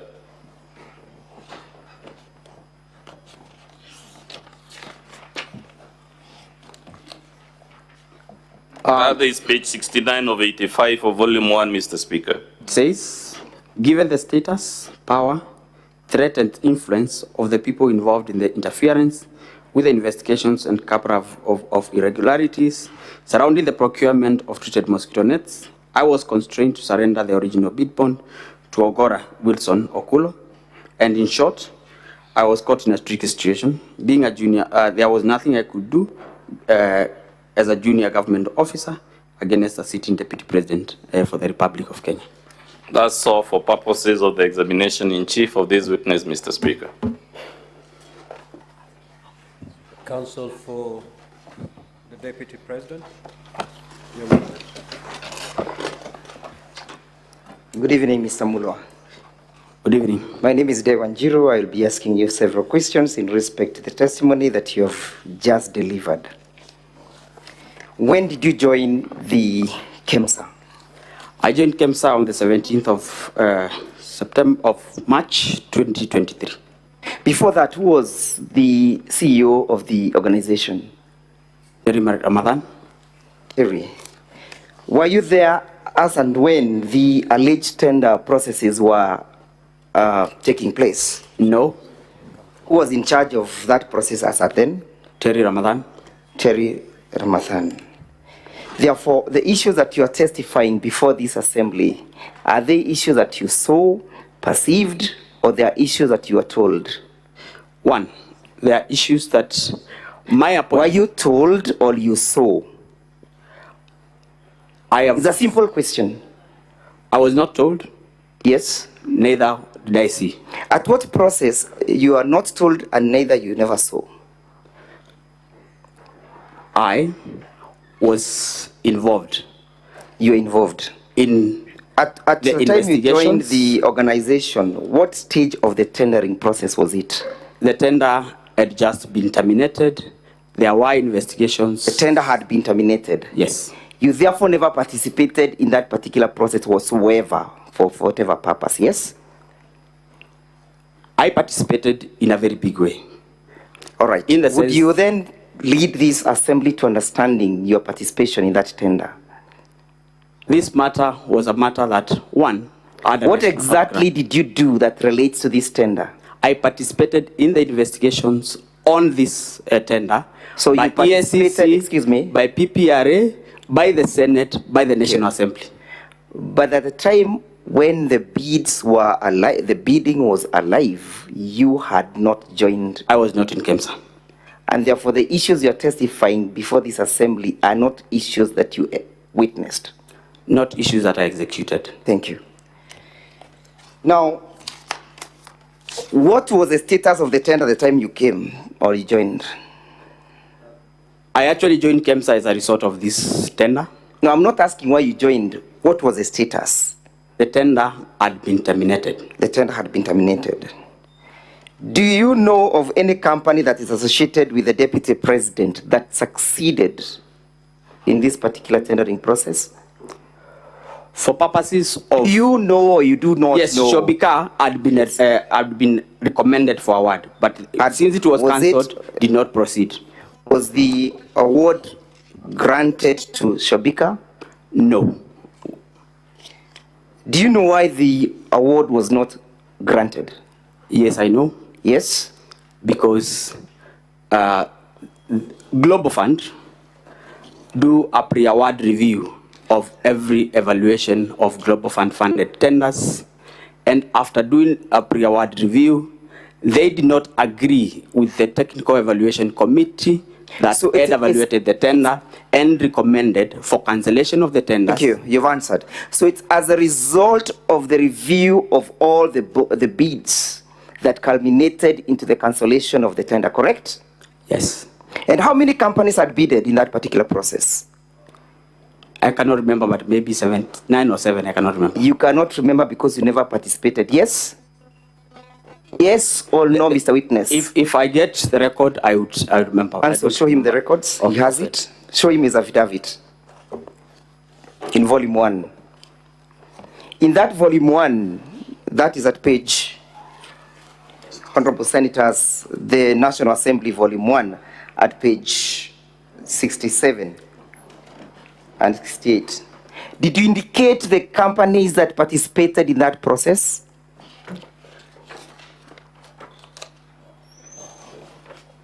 I did not indicate the companies that... You chose to conveniently refuse to indicate them, correct? Correct or not correct? I don't need an explanation. Not correct. Why didn't you indicate the companies that participated in that particular process? My affidavit... Your affidavit has explained it. My affidavit is premised on... Okay, I know your affidavit. Yes. I have read it several times, but my question is very specific. Why did you leave out the other companies that participated in the process? For purposes of my affidavit, I did not find it necessary to never thought it necessary. Now, confirm that Shobika company was never ever awarded the tender. The tender was cancelled. Tender was cancelled. Did the Republic of Kenya lose any money as a result of the award not being granted to Shobika? Yes, it did. Did the Deputy President have anything to do with it? Did the Deputy President have anything to do with it? I wouldn't say the Deputy President. I'm asking, you know, we are here because of the Deputy President. Did he have anything to do with it? A company related to I'm asking, did he have anything to do with it? It's a simple question. Yes or no? I already have... Yes, and you'll furnish me with an answer. I've said yes, because the company that is associated with him had been irregularly awarded. Had been irregularly awarded. Do you know that this matter was subject of investigation by Parliament? Yes, I am. Did you participate in that investigation? Yes. Honorable Senators, refer with me to page 183, volume 3 of the Deputy President's bundle. Volume 3, Honorable Senators. That is the report. Will go with me to page 220. At page 220, Mr. Witness. Can I get the document? Give him something. Give him the copy. You can get volume 3 for him.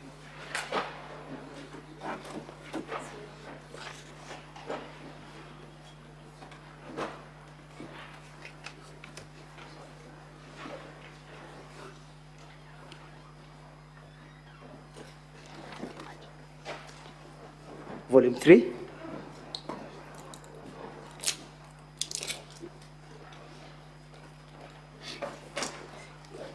Page 220.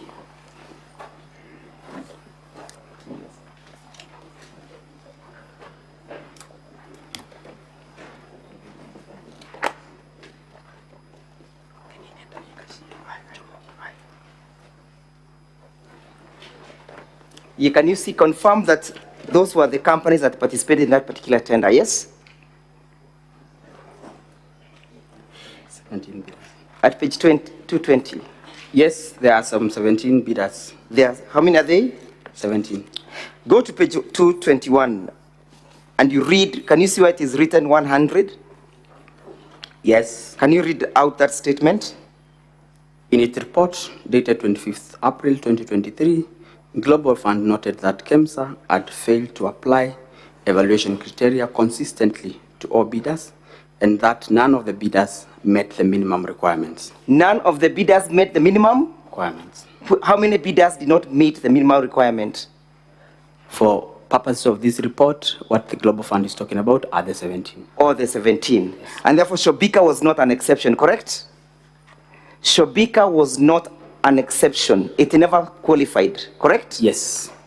Now look at where we have page, at paragraph 105. Yes, can you see where we have Roman B? Sorry, we have B. Can you see B? 105, paragraph 105B. Yes, can you read what B says? The Global Fund document reported that the bid bond for Shobika Impex was not paginated, and the management of KEMSA argued that the bid bond was not part of the bid, but was rather an accompaniment. What is that? What does that mean?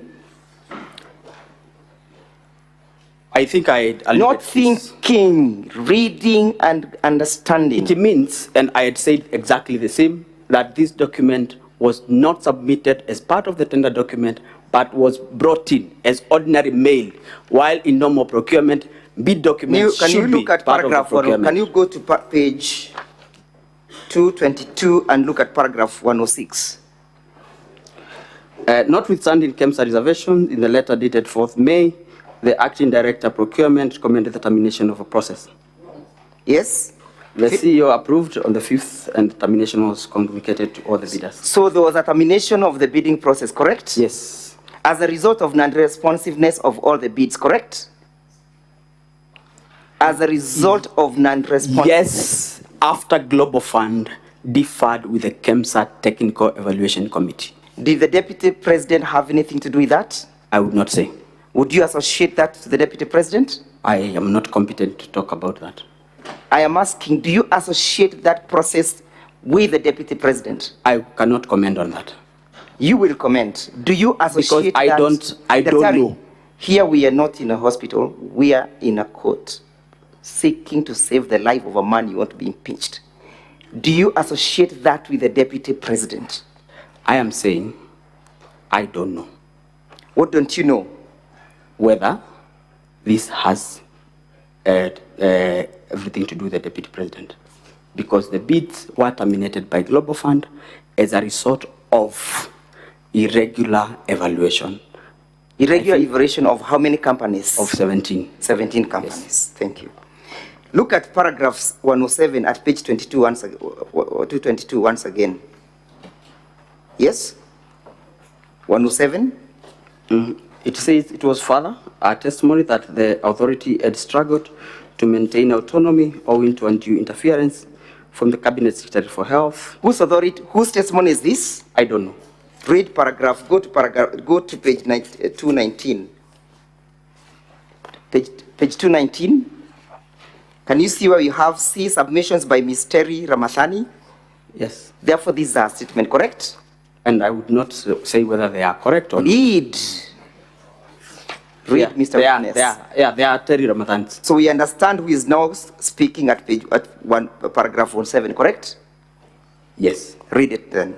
It was further the testimony that the authority had struggled to maintain autonomy owing to undue interference from the Cabinet Secretary for Health.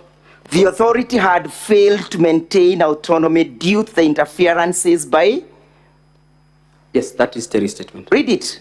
By the Cabinet Secretary for Health. Have you seen any interference that indicates that the Deputy President of the Republic of Kenya interfered with the process? I have not. From the report? And I cannot own or disown. I'm asking. It's not my statement. Have you seen that statement speaking to the person of the Deputy President? It is not. Thank you. Not mine. And it speaks as to who was interfering with the processes, correct? That's not my statement. Read. But it's not mine. Yeah, I know it's not yours. That's so I cannot own a statement that is not mine. I have not asked you to own it. I've asked you a simple thing, to read the statement as indicated. Who was interfering with the processes and the autonomy of KEMSA? According to that statement. According to the statement, the Cabinet Secretary for Health. What is the name of that Cabinet Secretary? As at then? Not indicated. Let's proceed as I finish up. Let's go to page 226.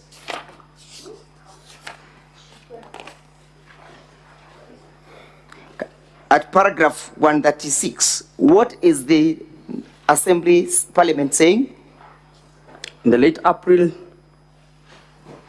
In the late April? He learned from the Global Fund pre-award. Who learned? I don't know. Look at the submissions at page 225. Myself. Who learned? The acting CEO, which is me. Who was that? Me. What did you learn? I learned in late April that the Global Fund pre-award review report that the Air Alliance tender was to be cancelled on account of inconsistencies in the bid evaluation. Do you still maintain the position that you gave, or you want to? It's exactly what I said. That's exactly what you say. Yes. And therefore that does not link or has no nexus with the Deputy President whatsoever, correct? I think you are wrong. What did you say? You are not right on that one. Read, what does the statement say? What did you say? What did you say in Parliament? It says the Global Fund pre-award review that L9 tender was to be cancelled on account of inconsistencies in the evaluation. It is the inconsistencies in evaluation that recommended an award to a bidder that had not paginated documents, which was a mandatory requirement. I have not asked you that question that you're attempting to answer. I've just simply asked you to read what you stated before Parliament. Then a question will follow. And you read in verbatim. I have read? Yes, read it again. I learned that the Global Fund pre-award review report that the airline tender was to be cancelled on account of inconsistencies in the bid evaluation. And what was the reason for the cancellation? Inconsistencies in evaluation. In evaluation? Yes. Who was evaluating that tender? Technical Evaluation Committee. Does the Deputy President sit in that tender committee for evaluation? He doesn't. Was he involved? Okay, let's look at paragraph 38. Yes? Again, what are you saying at paragraph 138? 138 says, he further maintains that the advisory to the PS, State Department of Public Health and Professional Study, on the alleged inconsistency in the technical specification neither passed through his office or the head of department for the strategic programs, health programs, but was forwarded directly to the PS by one Dr. Omar, the head of malaria program. Mr. Witness, you are aware why we are here, yes? Yes, I am. Do you understand the charge in respect to this matter that the Deputy President is facing? I am here to... Do you understand? I understand. You understand that you allege that you are intimidated and bullied by the Deputy President, correct? Yes, I understand. And that is contained in your evidence, correct? Yes. Why were you being bullied, if at all it ever happened? I want to believe. Not to believe. We are not dealing with beliefs here. Okay. We are dealing with the facts. I was bullied to submit bid document for Shobika. When was the tender cancelled? In late April. In late April. As at that time, had you joined KEMSA? I had not. You had not joined. When were you purportedly called by the Deputy President? In August. In August. At that time, was the tender alive or it had been cancelled? Yeah. At that time, was the tender alive or it had been cancelled? What happens upon the cancellation of a tender to bidders who had submitted their documents? Bid books are returned. Bid books are returned. As a routine process. As a routine process. Therefore, it is normal for somebody, a company that has bidded, to make follow-ups with the bids, correct? Yes. Yes? Yes. And that the following of those bids for purposes of returning them to their rightful owner does not violate the Public Procurement and Disposal Act, correct? I was in KEMSA. Does not violate, Mr. Witness. Does not violate. That's the question. Thank you. Now, Mr. Witness, as I finish up, you understand that you wrote several letters that you have annexed in your affidavit, correct? Yes. And the first letter is the one that is appearing in volume 1 of the National Assembly's bundle of document at page 70, correct? Page 70. 70. Correct? Yes, yes, yes. And that is an alleged, what document is that? These are WhatsApp conversations between myself and Dr. Ikino Rigathi. Yes? WhatsApp conversations between myself and Dr. Ikino Rigathi. How would you ordinarily be able to tell that this conversation has come from this particular platform? One, this is on Which platform was this? WhatsApp. WhatsApp. Which number is there? And I want you to specifically look. The number is already saved. That's why it's written Dr. Ikino Rigathi, because it's already saved on my phone and therefore cannot show the number. If I had not saved the number, you probably would have gotten the number. When you receive a message from a WhatsApp, when I receive a message on my WhatsApp, when you send me a message, does it indicate the source? Yes. Does it also indicate the recipient? I mean, does it indicate the recipient? If the recipient does it or does it not? Whether number or saved a contact. So in these circumstances, where is your number that indicates that you are the recipient of this message? There is no. There is none. Yeah. And therefore this is a concussion of the truth and a fabrication and a forgery of documents. I've sworn this under oath. My phone is still with me and can be availed to competent agencies of law to What investigate. explanations do you give for the lack of your print of the your phone number in this conversation? This is what... What explanation do you give I am not a techno person, so I cannot configure how my phone displays messages. But you and confirm that this is not usual. This is what is on my phone. If I give you my phone and I open the conversation, it will appear as it is here. Do you extract a certificate for this purpose? Was a certificate showing the source of this information extracted?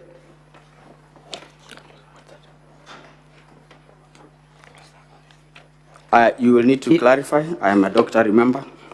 I don't know what a certificate is. When you generate a printout from your phone, your advocate is required to certify that this document has been generated or emanated from a particular gadget. Do you see that certificate incorporated in these proceedings?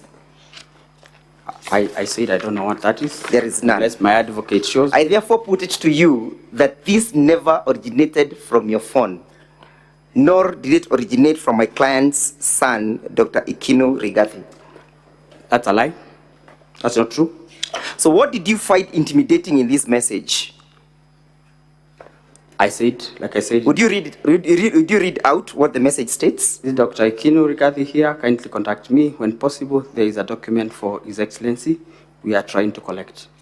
What is Dr. Ikino telling you? There is a document he's trying to collect. How is that intimidating? As an acting CEO, how is that intimidating? How did you get intimidated by that statement? I am the one who received the message, Council, and I am the one who felt intimidated. And I am stating before this Honorable Senate that I felt intimidated. Okay, let's go to the next paragraph, the next page, page 71. What document is that, and what is it dated? This is 12th June. Notification for tender for LLINs. Yes. 12th June 2023 to... what does the statement read? What's the content of the letter? Reference is made to the above tender, which we participated in and we were unsuccessful. We wish to collect the original tender documents, that original bid bond for the same tender. Who is the source of that letter? Shombika. Shombika. Yeah. And what is he saying? He's saying, kindly issue the original bid bond to the bearer of this letter. Was that is there anything unusual by as an unsuccessful bidder seeking to have the refund? Nothing unusual. Okay, let's go to the next page, 72. Again, when is it dated? 30th of June. What is it? What's the content of the letter? I am. It's signed by me. Yes. To Shombika. Yes. And I was replying to their letter. And what are you saying? And I'm telling them that we want to inform them that the subject tender is under investigation and all the documents related to the tender are not in our custody, and therefore I also informed them that we wrote to Ethics and Corruption Commission to release the original bid bond. Was the tender returned? Was the bid returned? It was not immediately returned. Yes. Did you get a communication from the EACC in that respect? Not immediately. What did EACC indicate? They indicated, and that was way later. Did the EACC return? They responded. Yes, they responded, but I had to personally follow up. You had after personally the calls. follow up? Yes. But was a bid returned? I personally picked it after the calls. When you're forwarding the bid to Shombika, in your letter dated the 11th July, can you see that letter? Yes. What did you indicate at the footnote? I indicated that you may, however, be required to provide the same document as and when required. For what purpose? I informed them. EACC had handed over the document. Have you made an attempt to seek the return of that bid from Shombika? I am no longer in KEMSA. You're no longer in KEMSA. Finally, where and what became of your predecessor, Terry Ramathan? She was discharged from the authority, I think sometimes in... But you now understand that she's serving as an ambassador in New Delhi, correct? I cannot confirm. Do you live in this country? Yes, I do. No further questions. Council for the National Assembly, you may proceed with the examination.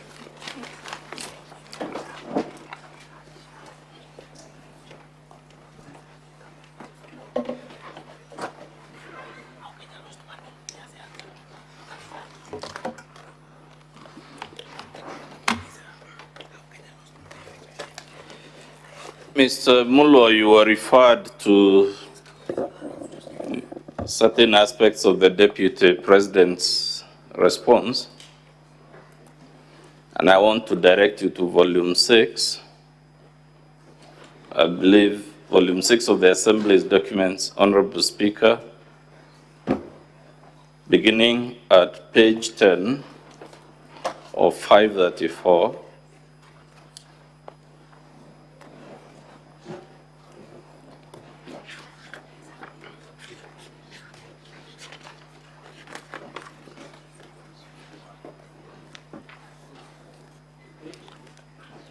Of 534 to page, I believe it ends at page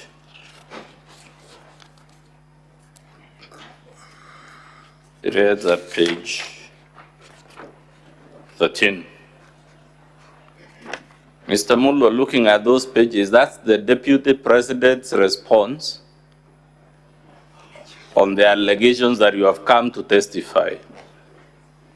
In that response, has he disputed that he owns the number you claim he used to make phone calls to you? No. In that response, has he disputed that his son Ikinu owns the mobile phone that was used to contact you? No.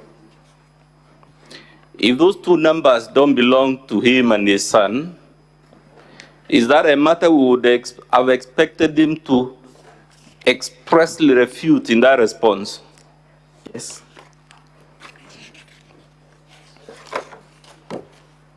You also shown in his response several companies that participated in that tender, correct or incorrect? Correct. As the Deputy President intervened for any of those others except Shobika, which is linked to him? Not a single one for the whole period that I was in KEMSA, except that one.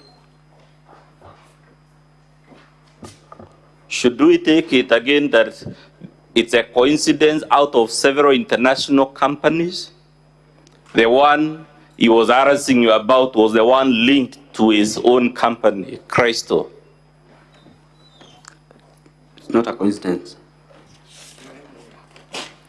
As a matter of fact, in that response,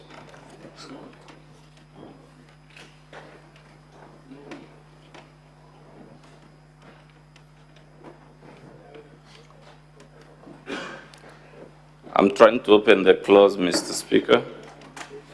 Clause 4.3 of his response, no, 4.3, on page 11 of 534.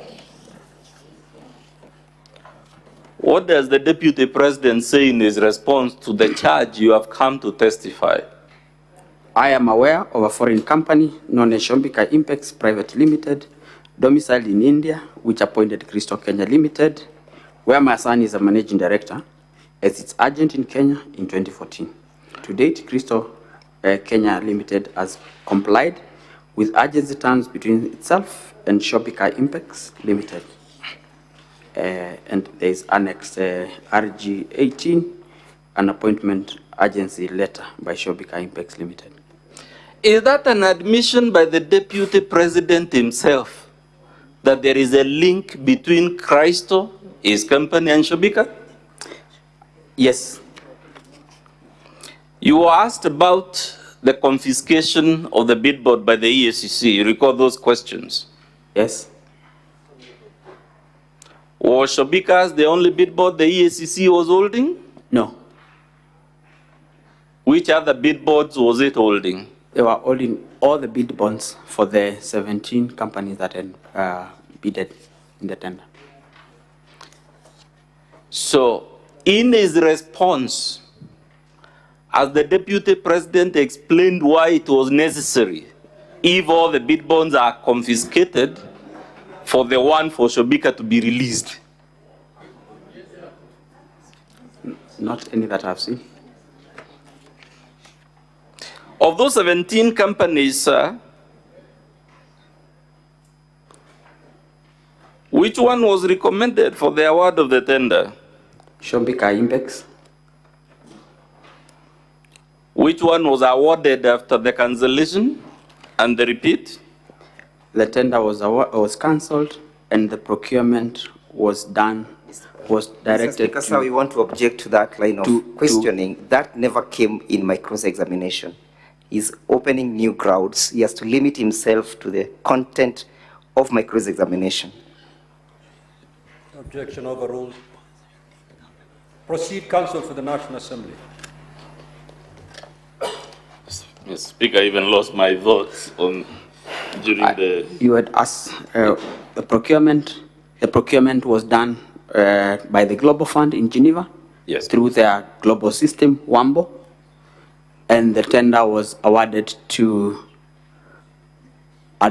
one of the companies that had bidded, based in Tanzania, I cannot remember the name, and another one from India, I think Yokur or something, through the Global Fund system.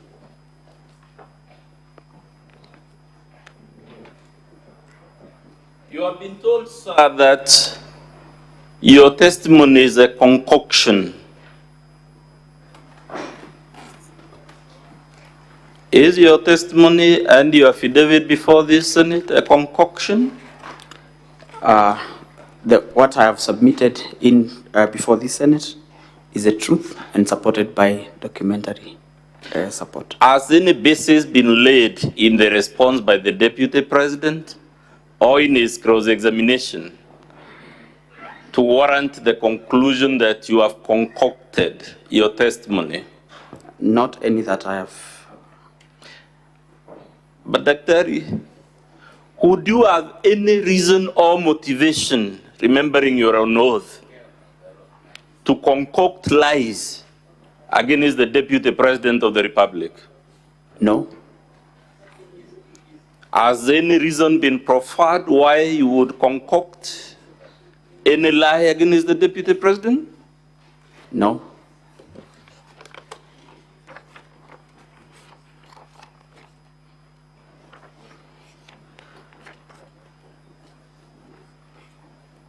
Lastly, sir, has any material been placed on record to show any of the averments in your affidavit is a concoction or inaccurate? No. That's all for purposes of re-exam. My colleague will put just one question, then we'll rest this witness. Mawira will do it now that he's next to me. Mr. Speaker, my name is Boniface Mawira. Dr. Just one question. You asked whether Kenya lost money as a result of that tender cancellation. What is your response? Yes. How did Kenya lose money? KEMSA, as a government agency, gets its revenue from fees charged for procurement, warehousing, and distribution of products that they procure on behalf of partners. And for this particular case, KEMSA lost procurement fees, which was coming to about 55 million Kenya shillings. Thank you. That is all for this witness, Mr. Speaker.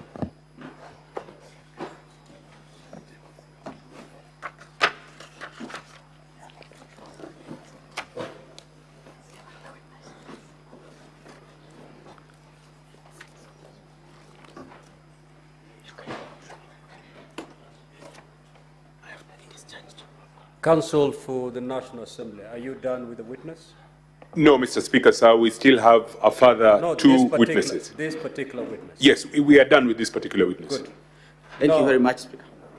Now, honorable senators, it is time for you to seek clarification. But have you've noticed we've had such a long day. Now, it has been indicated to me that tomorrow the Deputy President does not intend to call any witness. Is that the position? Not entirely, not entirely, Honorable Speaker. He is the witness. Other than him, I mean. Yes, of course, yes. I just wanted to be clear on the language. Yes, he is the witness. Of course, that's what I meant. Meaning we'll have some latitude tomorrow. You are very tired. The teams are tired. If you can be able to have the two witnesses, that is the main witness, the first witness, and the second witness, for purposes of the senators to seek clarifications first thing in the morning. We clear them, and then we take the two witnesses, and then we hear the Deputy President. There can never be just one, because everyone will wish to talk. And that's what I'm asking. You will have that round tomorrow morning. Senator Fernandi, you will speak, because the witness will be available. The witness will be available. All these two witnesses will be available. So you'll be able, Senator Fernandi, you will be able. Senator Fernandi, when the chair is talking, you keep quiet. You're out of order, Senator Fernandi. And you know exactly what happens when a senator is out of order. Senator Fernandi, Senator Fernandi, when I'm speaking, you keep quiet. I'm cautioning you. And therefore, I direct, as the chair, that tomorrow morning, the honorable senators will have an opportunity to seek clarifications from these two witnesses first, when we resume at 9. Once the honorable senators are done seeking clarification for these two witnesses, then we are going to hear the remaining two witnesses by the National Assembly, and thereafter we'll move to hear the Deputy President. That is the directions.